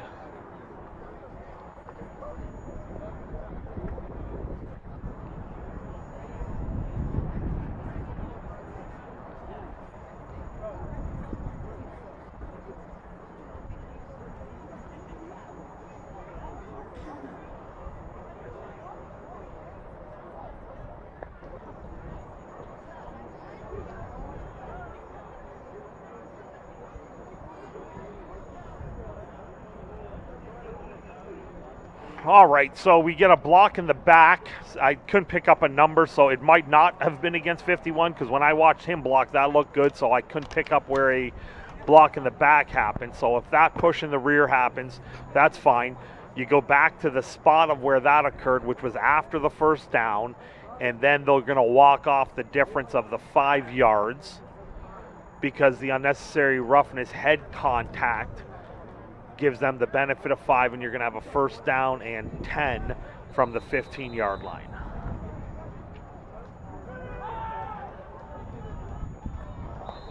Quarterback Matthew Gannett's pass is incomplete. Intended for number 8, Cameron St. Kitts Park. Yeah, and that time, I think that one was more on Cameron. And again, this is a very cerebral football player. I think he sunk that in a little too deep. Matt threw that away from that linebacker who was expanding to that hook to curl. And usually Cameron is very, very adept at least settling into that really smart, soft zone area. And then he turns out and usually catches and walks that into the end zone. Brings up 2nd and 10 Saints. Its pass is complete to number 10, Marcelio Mendez. Touchdown, Saints. Yeah. 15-yard touchdown reception. Yeah, and with no noticeable pressure and a quarterback who finds his rhythm on like his back foot, bang, and then he throws it, and he throws it with authority. Even those balls to the flats that look like there might be a defender there, it's by the under defender, and then when you make a guy miss, it's a walk-in touchdown, and that's what you have adding to it just before the half at 61-0. Once again, number 15, Newton Grain into attempt the extra point. Grain's kick is up. The kick is good.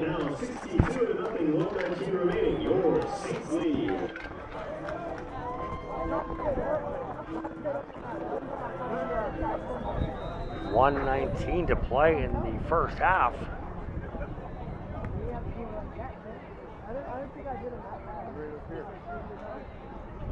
Injured Ottawa Sooner player on the field.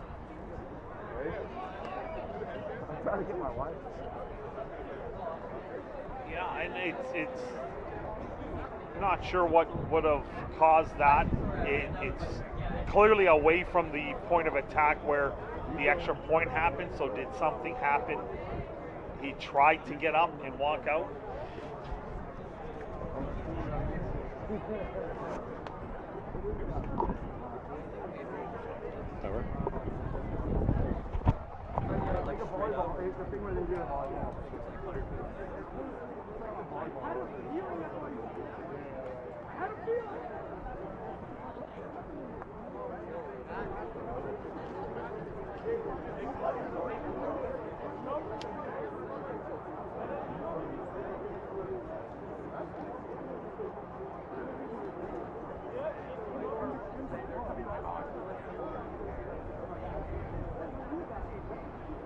Yeah, and our camera's getting the bench area for the visitors.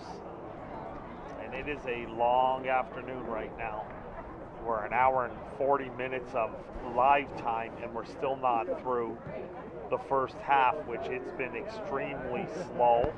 I know there's been a couple injury timeouts, but nothing too long or dynamic. But between the number of flags, and number of turnovers, and then the natural exchanges of, well, we get a PAT, then the team's got to come off, the kickoff unit's got to come on. So the first half has been exceptionally slow.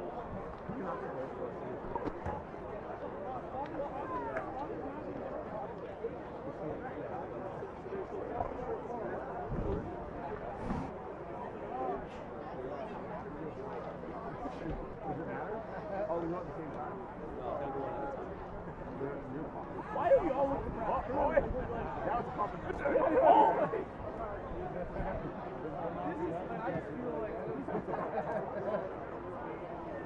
I don't feel like we're losing.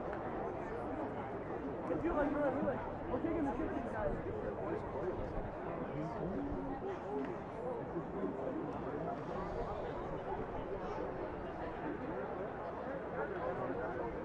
No.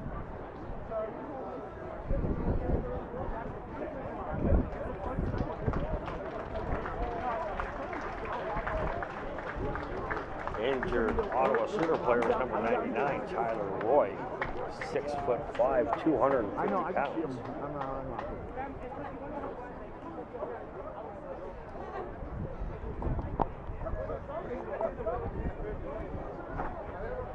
It's nice to see that he is walking on his own, but he's hunched over, which is that a hip or a back? I know the back. I know the walk. I've had my share of back sort of sprains and strains, and when you're hunched over walking like that, it is not comfortable. So, especially in the middle of piles, if somebody lands on your back and knee, you don't have any padding really on your back. Next thing you know, you got a Charlie horse, and that Charlie horse in the back does not go away for a while.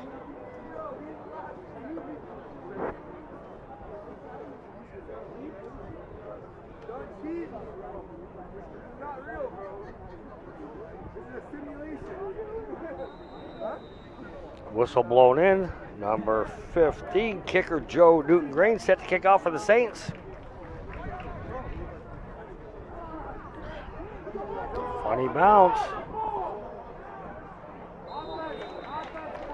Nowhere to run for the Sooners. Well, we have a offside. That flag came out from Alex Jemmy right off the get-go, and you pick a number. There were about three of them that looked like quarterback, or excuse me, the kicker maybe sauntered a little bit. His timing might not have been the same because it looked like he was not as aggressive through the kick.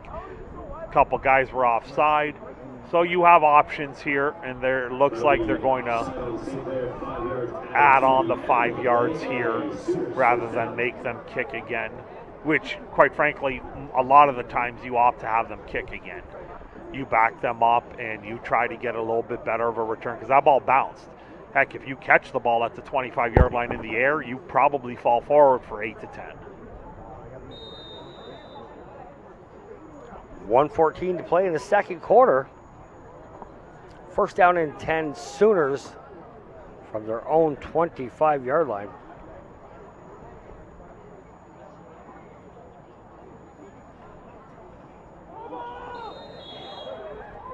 Hamza Rana, quarterback for the Sooners, is brought down.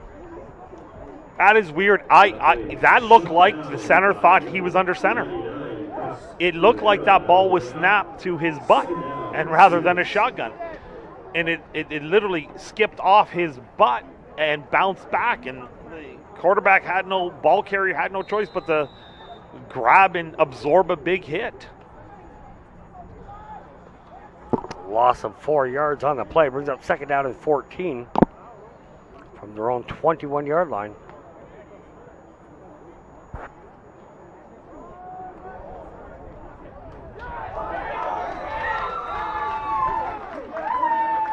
Running back on the play, number 33, Dejani Erskine. Leading the tacklers for the Saints, number 9, Trey Potter. Yeah, and that was a nice, solid tackle. Nice, solid tackle.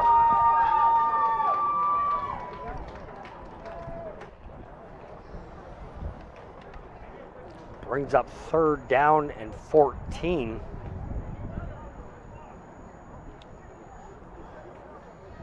Number 9, Cedric Abu-Zahara, lining up in the punt position for the Sooners.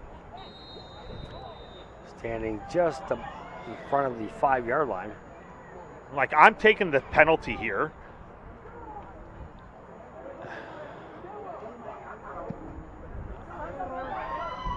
Kick is off. Kick is out of bounds. Like, I don't disagree with the idea of wasting time, but if St. Clair wasn't going to call a timeout on that play, I would have taken the penalty or taken my timeout. Let the play clock go all the way down in 1, take the timeout, line up again, then kill 8 or 9 more seconds, and this would be maybe at 10 seconds. You've left them 27 seconds. They got both their timeouts. St. Clair has to play quarters in order to get themselves for a deep playoff run, so they're not going to start putting everyone from their bench in until the second half.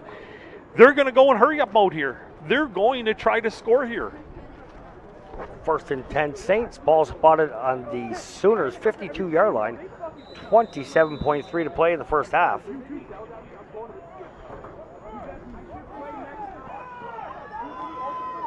Doyle Marshall. All right, inside organize.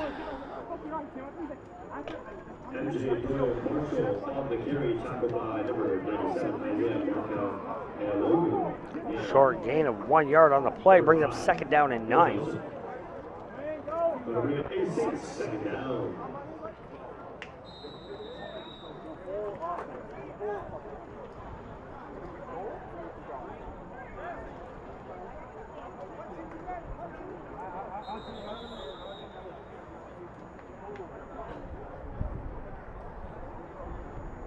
Timeout called on the field by the Sooners. 10.2 to play in the first half.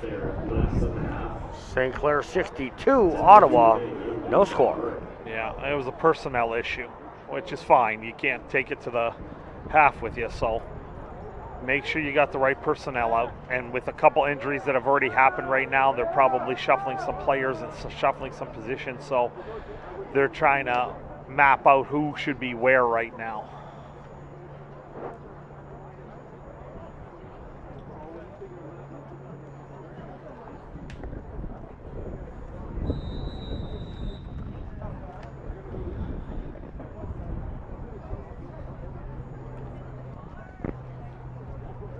Second down, 9 yards to go.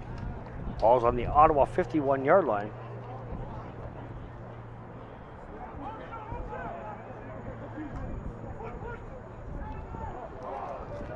Doyle Marshall with a handoff. Big hit. Stood up pretty much at the line of scrimmage. Only good for about a yard there.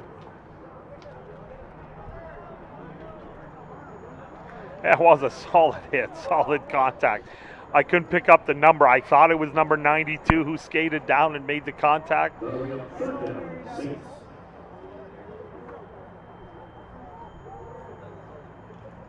And they said he was in bounds, so I'm assuming that there it goes. And St. Clair will probably just take a knee here. So they'll just go through the mechanic of kneeling, and we'll get through half here. That takes us into halftime, folks. After 2 quarters, St. Clair Saints 62, Ottawa Sooners no score.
We know there are a lot of choices for business today. We know how to get your brand out to the masses. We would like you to think of us first when it comes to digital advertising. We have a direct connection to the online social media marketplace. We have thousands of hours of broadcast experience to help you share your message. We know Windsor Essex. We know who is looking for you. We are We Digital.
Ladies and gentlemen, welcome back to the second half action of the St. Clair Saints home opener against the visiting Ottawa Sooners right here at Acumen Stadium. First half was pretty long. A lot of penalties, injuries. Scoring. Let's see what the second half will bring us.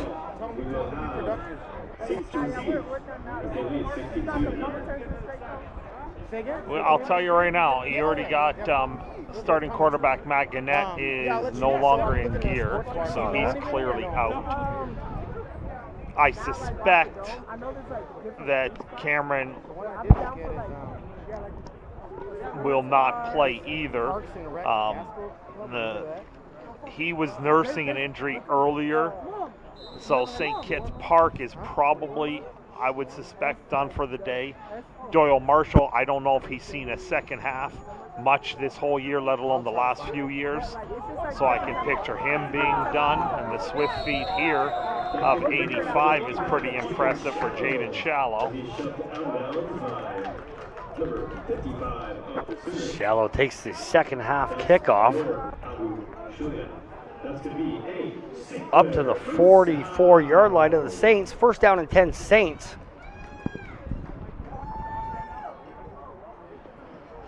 Yeah, I see just a whole new offensive line crew. I don't think there's a single starter in.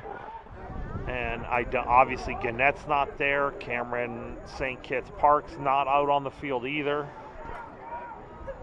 Doyle Marshall. Running back of the play, number 22, Peyton Harris.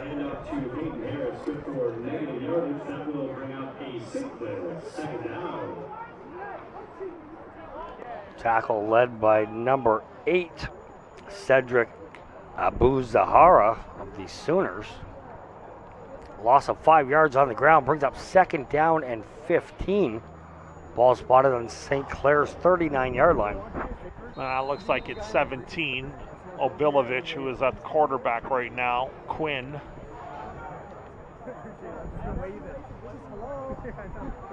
Obilovich looking right, steps up the middle, cuts to his left, does a little juke, and safely slides just crossing the 45-yard line. All right, so now the punt team comes out, which, if I'm not mistaken, this is the first time today. Yep. Like for now, but if they get like close to scoring, like I'm gonna have to throw you in. Close to scoring what? they don't want to score. But Lining up in the punt position for the Saints is number 84, Nate Carter. And this is important. You got to get your rhythm down here. You haven't had many practices. You got to cover the kick, give your 5 yards, maintain your lane integrities, make the tackle. Okay, all things considered for the first punt of the game. Good job flipping the field position for St. Clair. On the return for the Sooners, number 9, Cedric Abu-Zahara. Not much gained after the catch.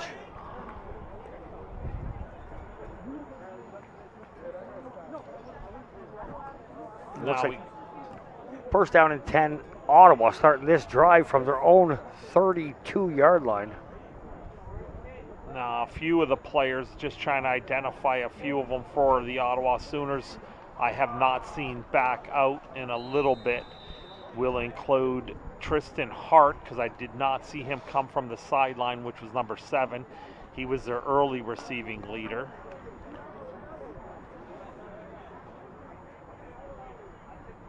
Well, looks like they have a new quarterback.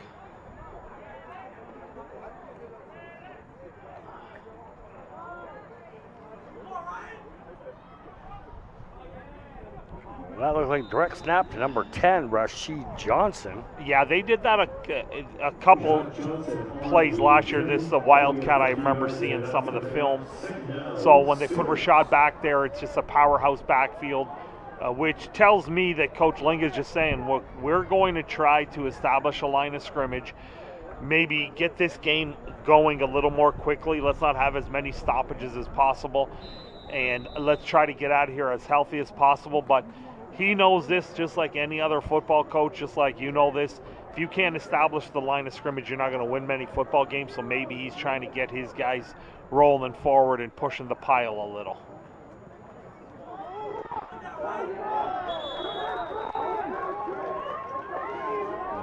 Running back on the play, number 33, Tijani Erskine.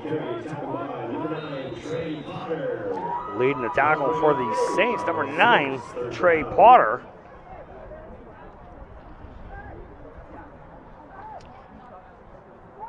Brings up 3rd down and 7. Ball spotted on the Sooners' 35-yard line.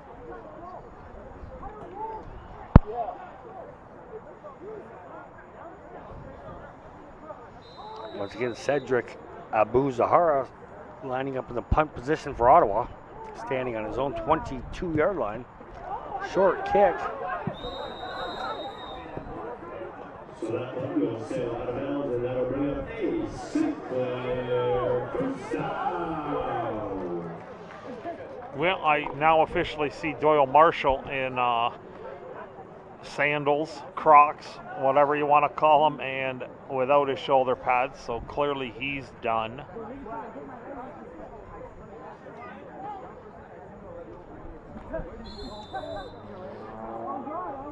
So now we have another quarterback on the field for St. Clair. And this looks like George Arbez. George Arbez looking left, passes incomplete. Pass was intended for number 85, Jaden Shallow. Did not look like he got any part of the seams. Some quarterbacks have big enough hands where it doesn't matter on a quick little screen.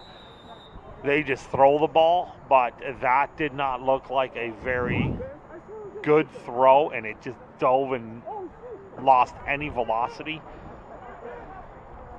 Brings up 2nd down and 10, Saints from the Sooners' 47-yard line.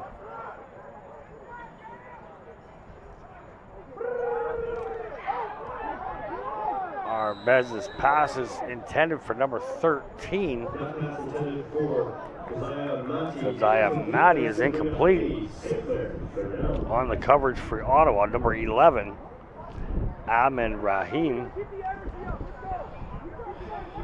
Well, it's safe to say that this is going to be a battle of the field position now in this second half here.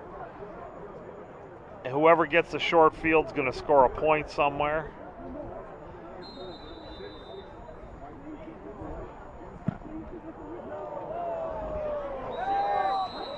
Short punt come from number 84, Nate Carter of the Saints. That punt went sideways and into the grandstands. That ball, I don't know if it got more than 12 yards of actual length, but it went about 40 yards sideways up into the stands. Which, if you're the special teams coach, you only get a handful of these this year so far. You got to execute them, because in a game that matters, a national game, a conference final game, a national semifinal game, you got to make sure if you're angle kicking, it can't be a shank. It's got to be pinned into that back deep corner. All right, let's wind it in here. Let's get this second series here for Ottawa going. Sooners starting this drive from their own 41-yard line. 10:20 to play in the third quarter.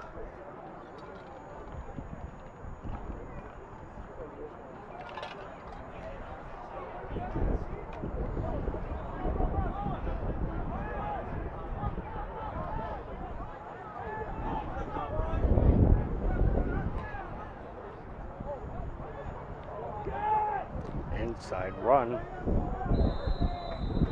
Running back to the play, number 9, Cedric Abu-Zahara.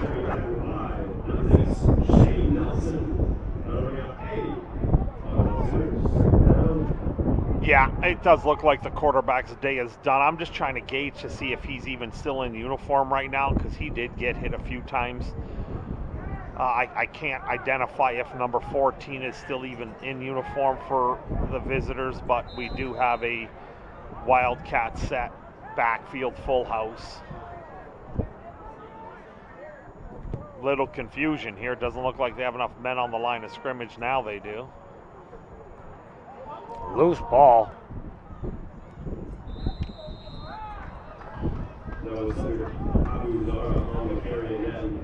Yeah, and I wonder how many times they actually run this and rep this with these personnel. They're 3 deep into the receivers right now. Their top receivers are not on the field. They haven't been on the field much since late in the second quarter. Their quarterback's not there. I would venture a guess that Rashad Johnson is probably done as well, or maybe not going to give him. He is the lifeline of their offensive running game, so maybe they want to preserve him for a little deeper. But with all these injuries and all these personnel changes, their special teams are struggling to get the proper 12 out on the field.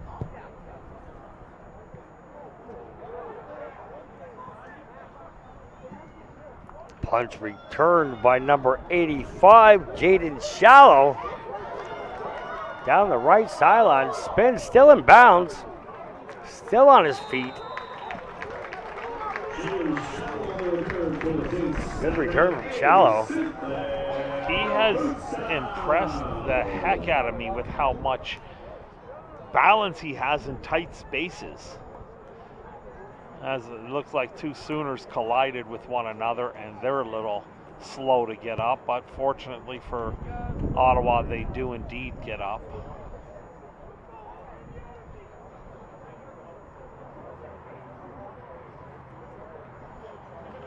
First down and 10, St. Clair. Ball spotted on the Ottawa 17-yard line.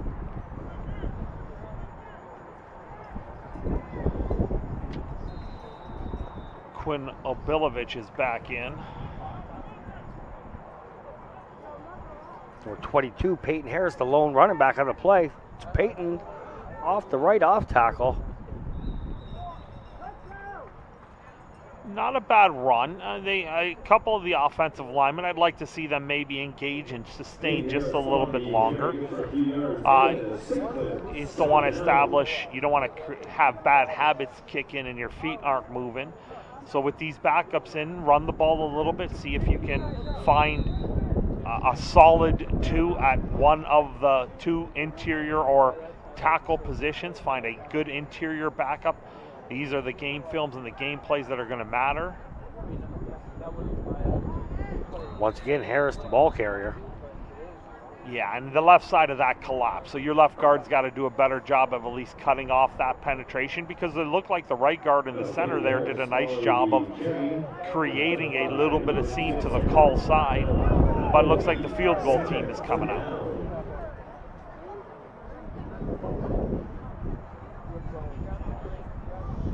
Long snapper on the play, number 4, Tylen Davis. On the hold, number 14, George Arbez. And in to attempt the field goal, number 15, Joe Newton-Grain. Snap is off, hold is down, the kick is up. The kick is good.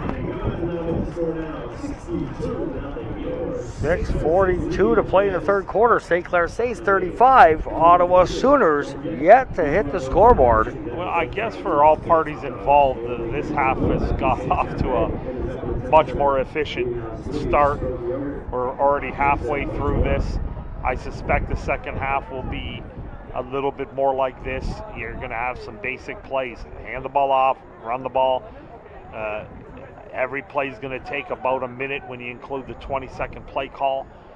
And maybe Ottawa can get on the road a little earlier and really balance themselves out for the stretch run. Because at 0-3, Ottawa's not out of this. The back half of their schedule is the hard part. Or, sorry, the easier part, the front half. They just came off back-to-backs, home and home with the national champs. So what they have to be able to do is they have to be able to say, okay, we've played London and Windsor, the 2 top teams in this conference. Now we got to go 5-0 run. We have to do something. So Coach Ling has to be able to commit to these guys. Our season will turn. But we got to get out of this with some compete, get on the bus, and get to 5-3. At 5-3, they got an outside chance to possibly even get to the 2 seed and host a playoff game. So they have a clear path to the playoffs. They need a little help to host a playoff game, but they have a path. So get through the hard part and then work your way into your season after this week.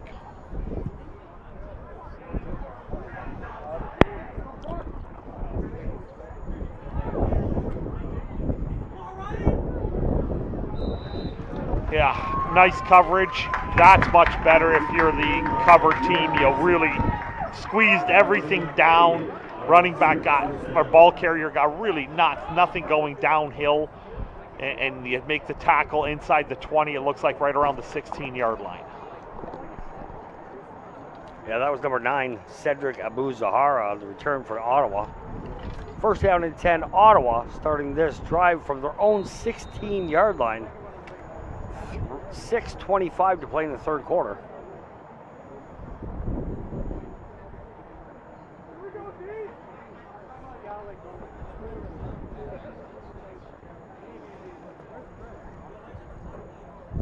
St. Clair showing a 4-man defense up front.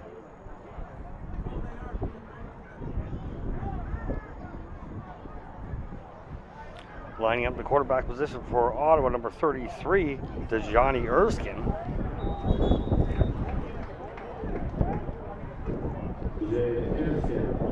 Yeah, and he lost his bucket on that contact.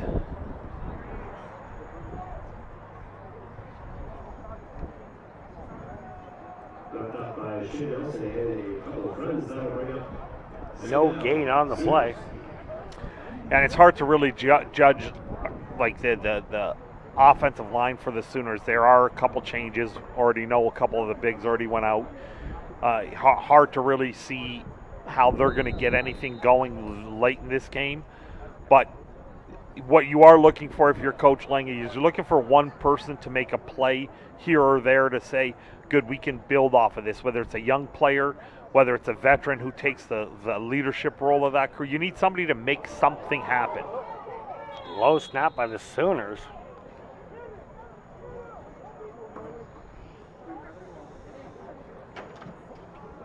Looks like they're down on their own 2-yard line.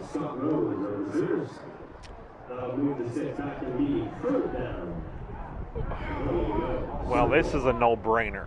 You whether you leave the offense on there or you bring the punt unit out there, you take every second you can off the clock here, you concede the safety, and you try to play a field position game, coach the game in that regards.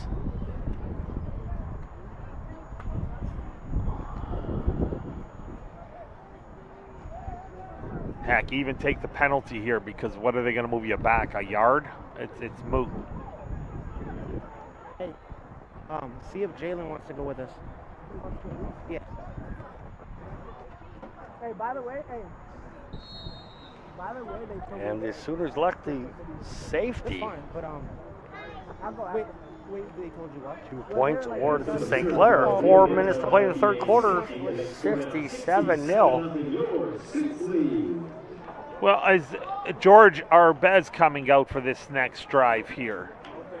And it does indeed look like he's beside Coach LaChance.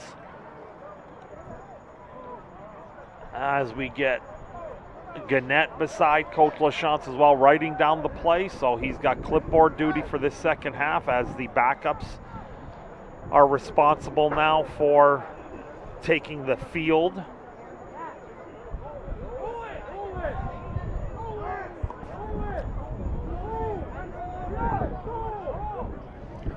Number 14 quarterback George Arbez, 6 foot, 160 pounds.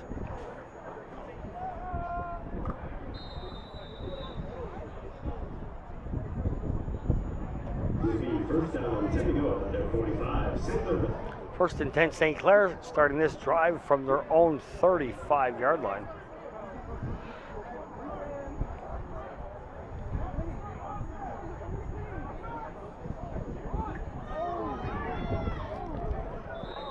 On the carry is number 18, Rome Iroatere. That was a good job by the Sooners defense, forcing that to sort of stretch and then cut back late, which rallied the troops and minimized that gain.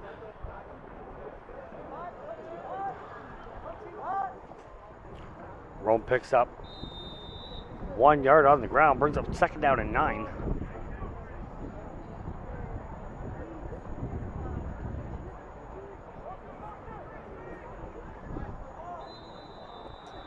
Number 14, Arbez passes incomplete. Pass was intended for number 81, Malachi Jackson. Yeah, and that throw looked like he was fidgeting for the ball, got the seams, but then rushed it. He just sidearmed it. He never got his body in a good position to fire that thing on target. That's two sort of little slip screens that they tried to do with him at quarterback, and to no avail. And now the punt unit is back out on the field here. And let's see if we can execute a better punt than the last. Number 84, Nate Carter, hits the punt. Return man for Ottawa, number 24, Alexis Bacani. But that's what you want to see. That's exactly what you want to see. You want to see a good punt. Yeah, it bounced, and okay, take the 5-yard penalty. That's okay. If you can guarantee that the tackle's going to be made on that bounce back and no return, 5 yards is nothing. So perfect. Give up the 5. So that's what you want to see on your special teams. You got to get film of these guys. You can't have your mistakes being made in a bigger, more important game. So this film on those special teams are going to be vital for them to determine whether or not these players can actually run those coverage schemes properly. 1st down and 10, Ottawa. Ball spotted on the Sooner 39-yard line, 2:25 to play in the 3rd quarter.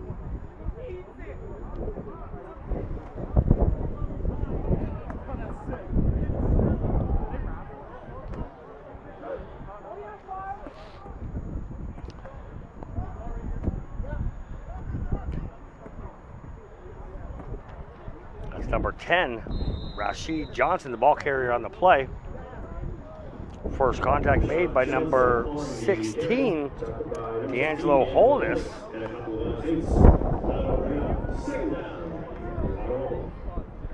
Now Johnson coming up with, I don't know if it's the shoe is not in. Oh no, he's hobbling. His right ankle, he ain't putting too much weight on that. There he goes down. That's not what you want to see in a 67-0 game. Looking over at Ottawa's sidelines, they only have 2 players standing up. 3 players. The rest are sitting on the bench. And a few have changed. You can see their shoulder pads are no longer on. They're just in sort of ice mode.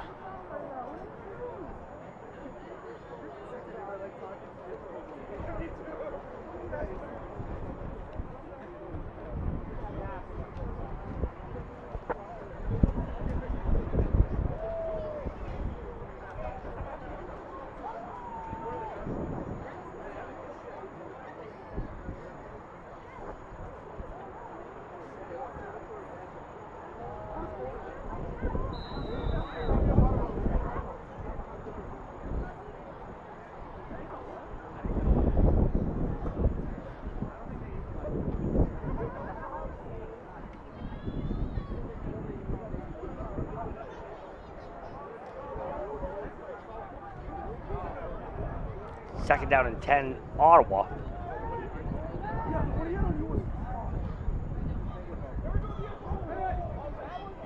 Great pressure coming from the defense of number 16, D'Angelo Holness once again.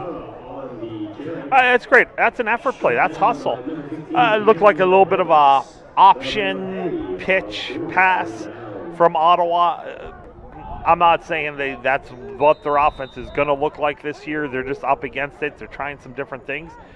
But if you're Coach Morency, you want to see effort plays.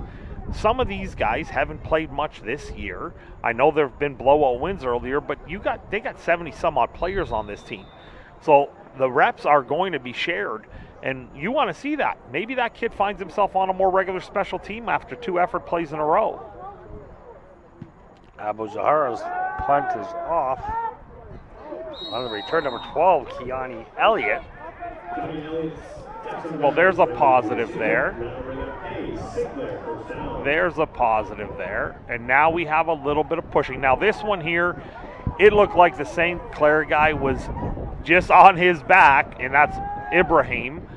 And the Ottawa guy is showing some frustration. Twice jammed him back right into the ground, pushing his head into the turf. I don't know if there was a punch thrown. It was a jabbing action, but cooler heads have to prevail. We have a quarter left here. We cannot have, especially if you're Ottawa, if you're actually really injury bugged, you can't afford to lose a player. Like I said, their hard part of the season was the first 3 games. They have to keep it together. They can make a playoff rush. Heck, they could make the championship game. I know that sounds weird when you think it's 67-0 right now, but this Ottawa team can beat everyone else in this league. I've seen some of the teams in some of the film. I really do believe that they're not as terrible as the score is indicative of relative to the whole league. So no penalty on the play, and it will stand as Clair, first down.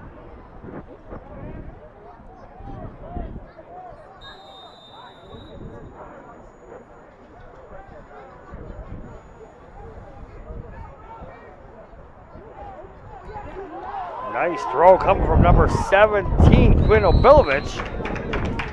Pass was complete to number 86. Number 86 with the reception, Ethan Trotje. Was a nice throw and nice protection this time from the offensive line. Gave him a chance to make that throw in rhythm. Barring any defensive penalties, this should be the last play of the third quarter. Number 22, Peyton Harris, the running back in the backfield. Oh, and Obilovich is intercepted in the middle of the field.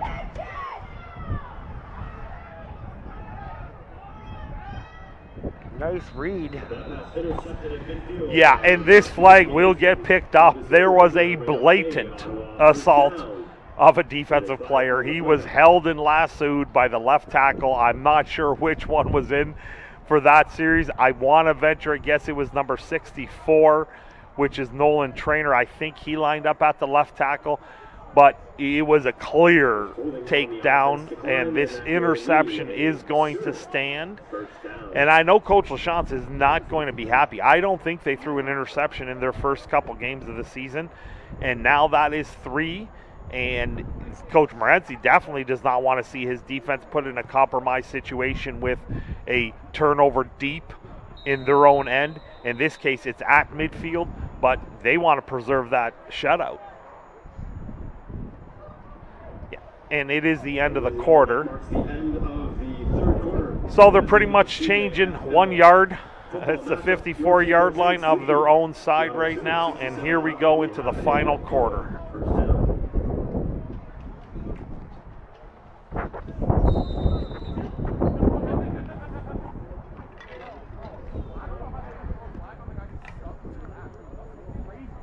First down and 10, Ottawa. Ball spotted on the Sooners' 54-yard line.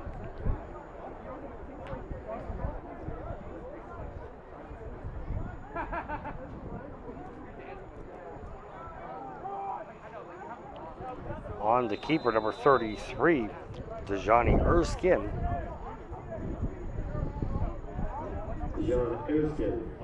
They do have a few backs who can move the ball. So, again, only losing to London by a handful of points, they can find some rhythm in if they can get their quarterback situation sort of a little settled down, maybe complete a couple simple passes. I really do think that you're looking at an Ottawa team now that needs to settle in and play this last quarter with one focus. Make more positives than negatives going into the better part of your season.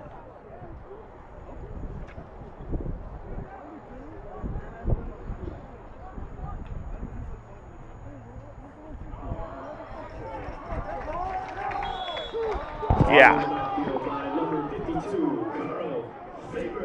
That was Carl Fabre. Yeah, and that was a head tackle face mask, so this is going to be an automatic first down with it. It was just a high tackle. Yeah, Carl Faber he's late. This was his first week out.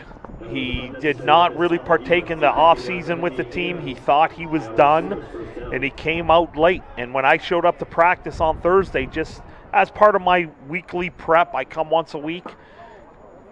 I'm like, well, what do we got here? And I'm told he decided that he wants one more season of ball.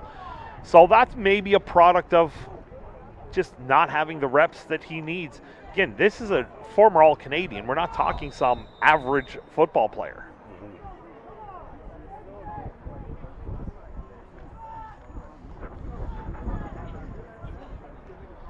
After the penalty, first down and 10, ball spotted on the Saints 35-yard line.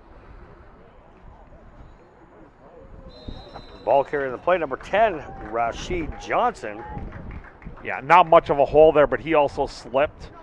So that's clearly contributed to the loss of yards. Once again, leading the tackle, number 52, Carl Faber. That's going to bring up 8. Ottawa Sooners, second down. Loss of 2 yards on the ground brings up second down and 12. 12:50 to play in the fourth quarter.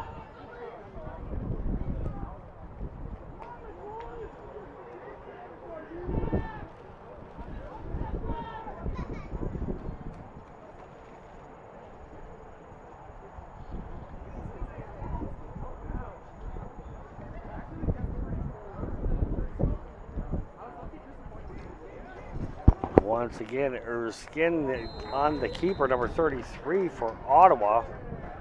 Nowhere to run. That is correct. Nowhere to run. He pretty much ran into an entire brick. The offensive line didn't get much push there, and no surprise, the offense is going to stay on the field here. It'd be interesting if they actually have a passing play out of this sort of heavy Wildcat run set.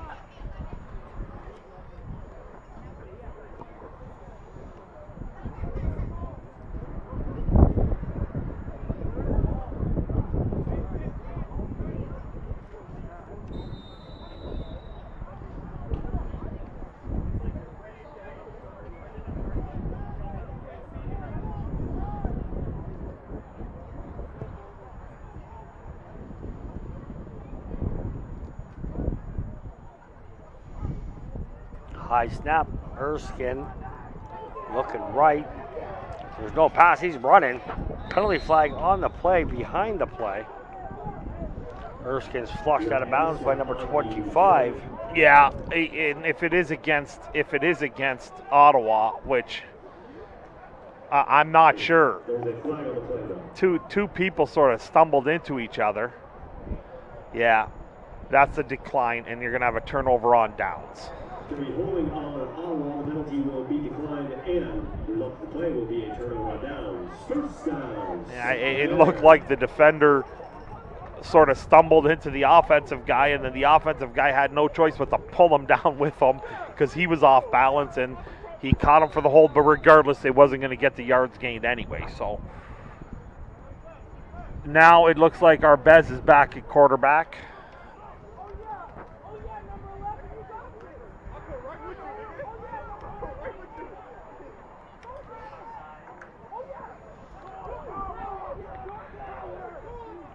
Tough run coming from number 35, Tyson Godspower.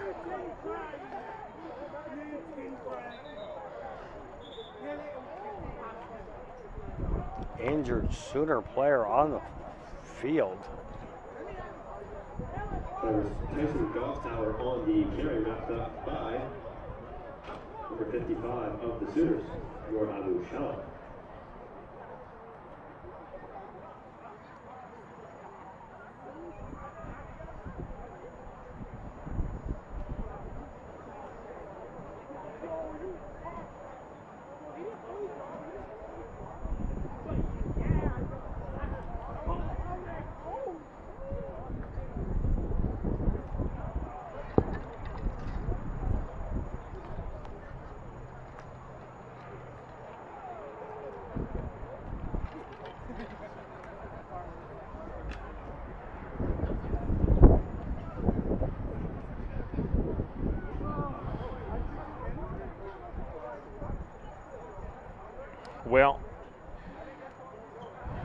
looks like the player was able to remove his helmet, and he's moving his legs, and the way they're tending to him looks like it's a right upper body.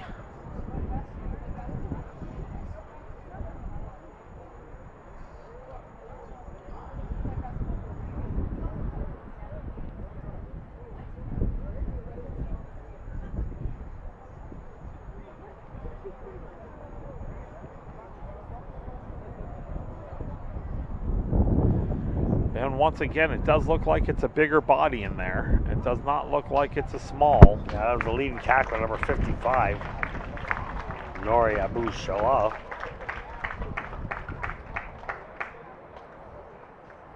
Elbow, shoulder, stinger, all of the above.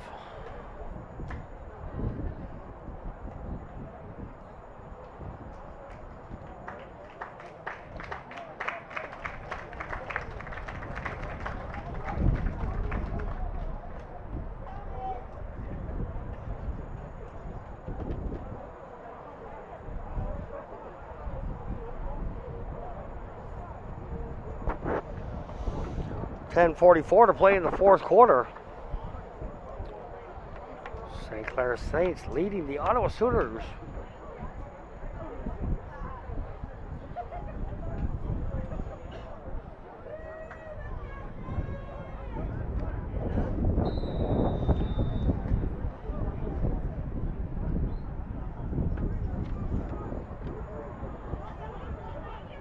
Bez rolling out to the right. Pass is complete. Yeah, and this settled him down too. Maybe he is a little bit better, a little bit more comfortable getting his legs activated and throwing on the run. It's something that, from a rhythm standpoint, a quarterback might need early on. In this case scenario, he's not necessarily the tallest of quarterbacks, so maybe the pocket doesn't give him the vision that he likes. So a nice little call from Coach LaChance to at least run him out and find a completion.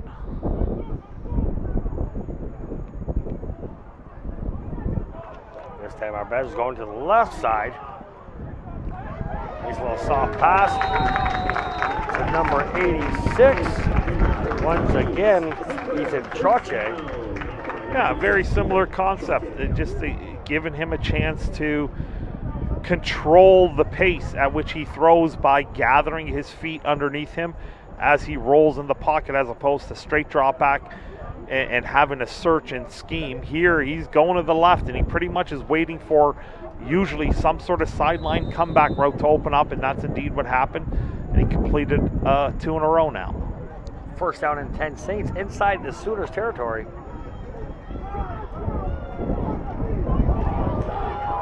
Nice run coming from number 35. Once again, Tyson God's power. Moving the chains. Good for another Saints.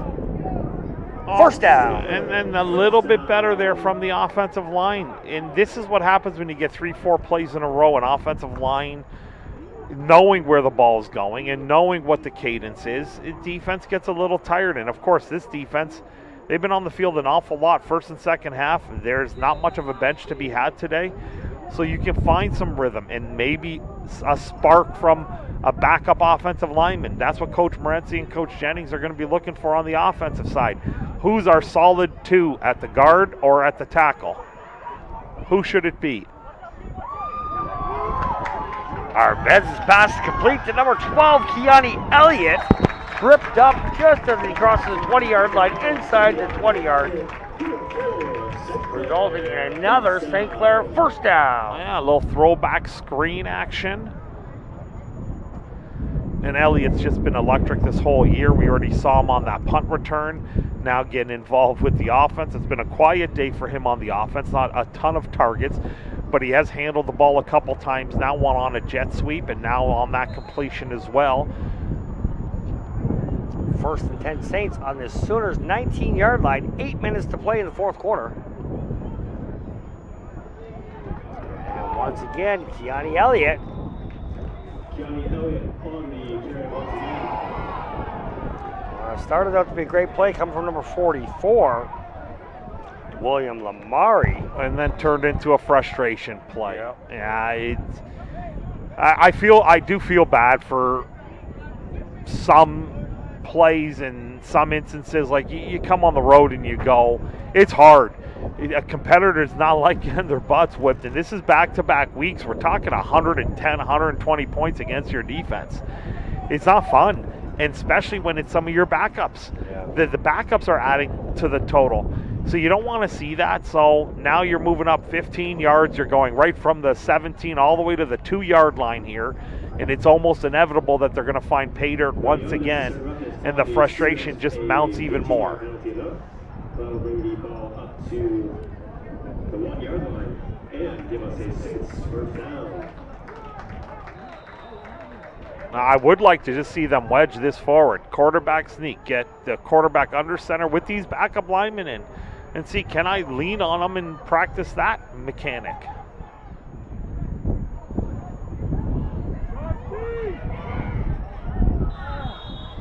Well, they did that little counter action with the jet sweep motion, belly behind them, and unfortunately the penetration wasn't taken care of from the offensive lineman, so you could never really get any kind of kick and wheel from the backside lineman.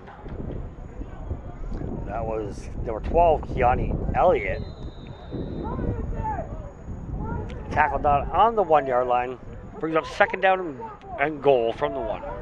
Now, this should just be inside zone ISO. Just something power right up the gut. Just like that. And no, backside blocking was not there and forced the ball carrier to turn his shoulder sideways. So they were trying to run power. This did not get that cutoff block on the backside of that, and that penetration was able to disturb the play because it looked like the fullback got to the end man on the line of scrimmage there. Hole was there. It was the backside that did not allow for that play to evolve.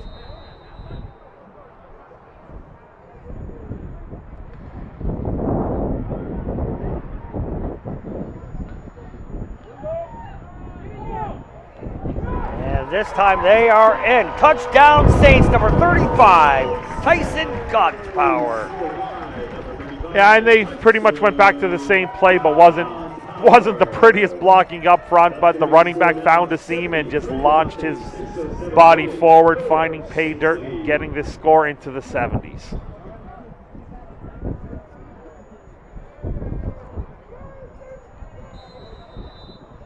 .607 to play in the fourth quarter. Number 15 kicker Joe Newton-Grain in to attempt the extra point.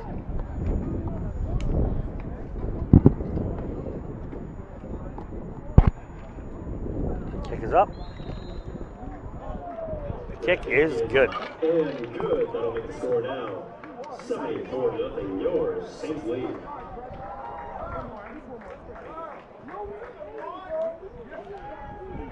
St. Clair Saints have put up 74 points on the Ottawa Sooners in their home opener right here at St. Clair College, Windsor, Ontario.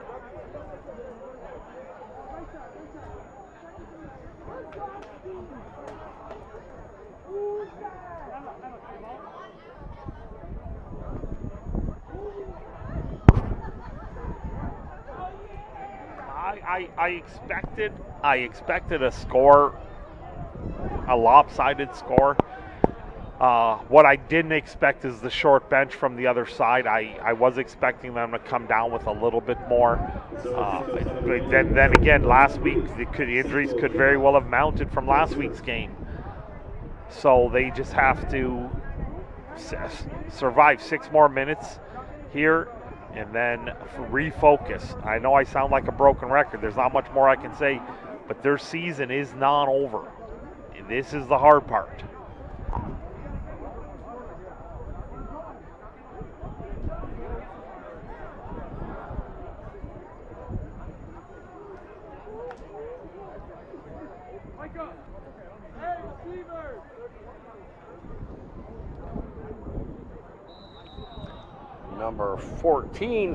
Number 49, kicker Talon Sikovsky's kick is off.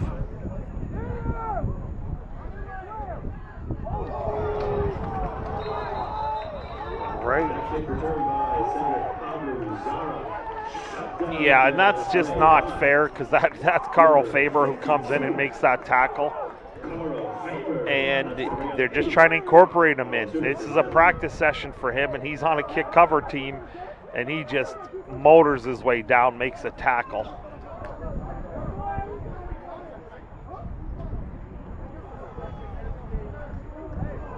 First down and 10, Ottawa. Ball spotted on the Sooners' 33-yard line. 5:50 to play in the fourth.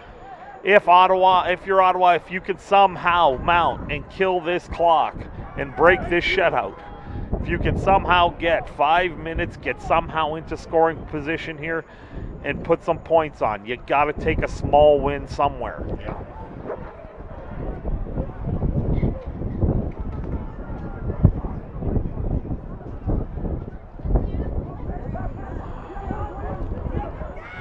Ball carrier number 24, Alexis Bagana.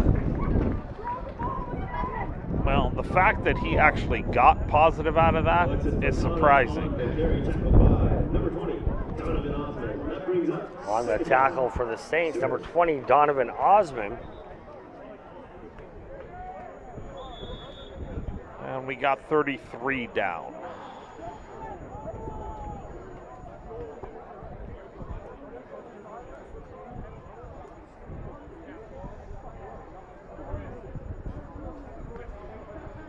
Yeah, and I'm just looking over the numbers. You got some offensive linemen, but you got some defensive lineman numbers in there as well.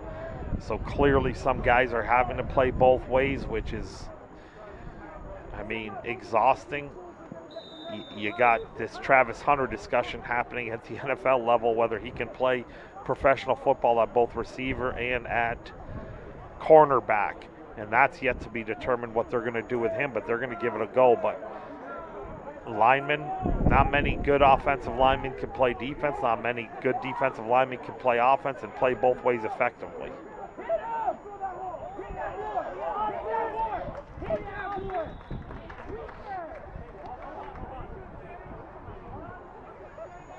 Number 10, the ball carrier on the play, Rashad Johnson. Recording back-to-back tackles for the Saints. Number 20, Donovan Osman.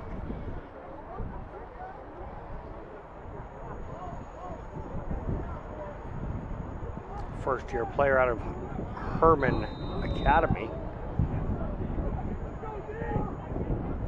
Brings up third down and 5. Ball spotted on the Sooner 38-yard line. 3:55 to play in the fourth quarter. Oh, yeah. False start. In the U.S., they call that a snap infraction. I don't think we have that verbiage here in Canada. But the center pulled the ball a half cadence early and then stopped and then went on the normal cadence. So just when you had a chance at third down and 5 to make it a manageable conversion, you're going back 5 here. And it's 3rd and 10.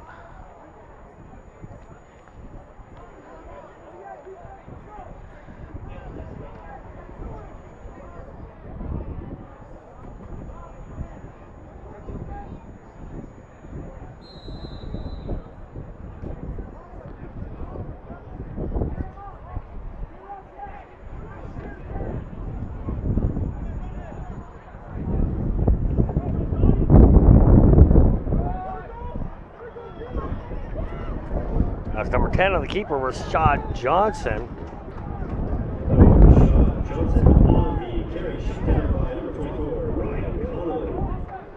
Flushed out of bounds by number 24, Ryan Connolly.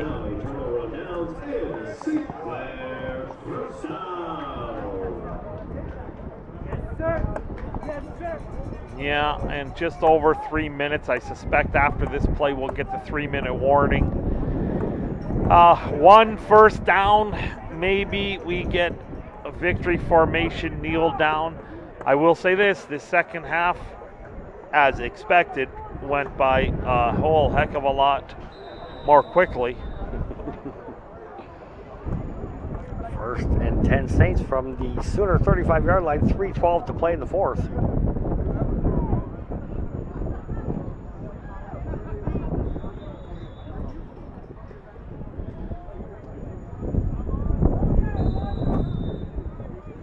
3-minute warning in effect.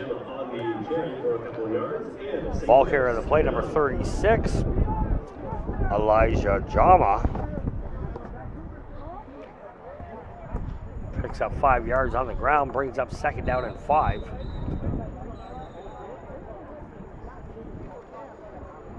Obilovich is back in behind center.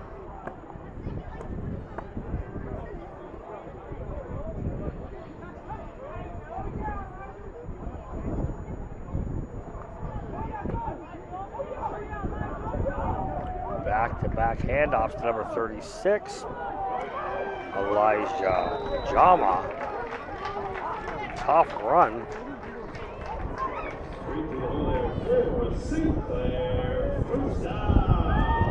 Jama picks up 13 yards on the ground.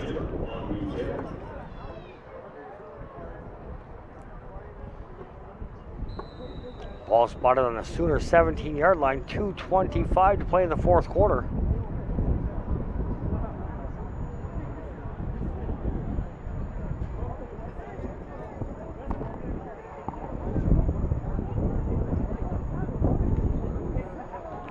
Again, jamming the ball carrier. Just off the left off tackle. Jam was tackled down by number 50.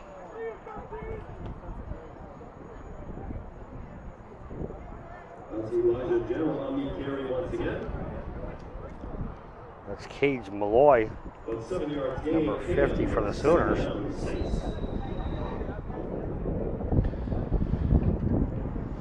Yeah, this is just now, you got third stringers in, you're just trying to get everyone maybe a little game film, a little something for them to look at. Once again, Jama on the ground, moving the chains, good for another Saints first down. First down and goal, St. Clair. From the 1-yard line, Ottawa, 1:40 to play in the 4th quarter. St. Clair leads Ottawa 74-zip.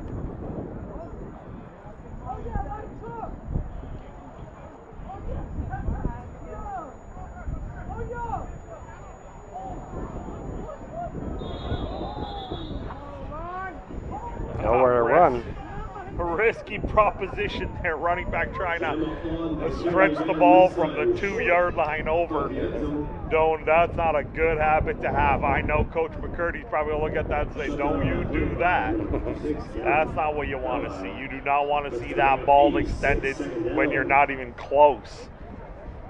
Turn the ball over this deep in the end zone. I know the game outcome isn't in question here, but you don't want to have those bad habits.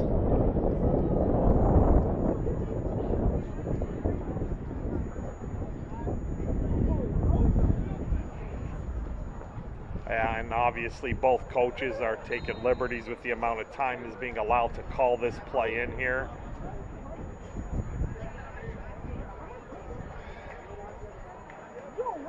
And it looks like it's going to be just taking a knee here. They're just going to allow this to get under.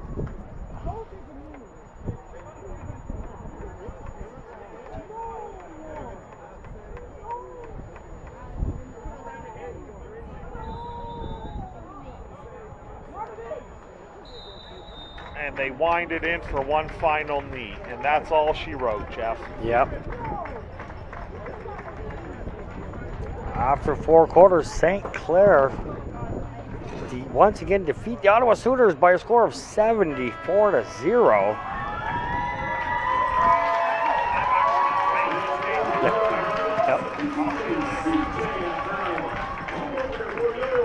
That is your final, folks. My name is Jeff Belarjo, and on behalf of myself and Dominic Papa as well as Badikwa, we'd like to thank you for welcoming us into your living rooms for your home opener of your 2024 reigning national champion St. Clair Saints football program. That is your final, folks.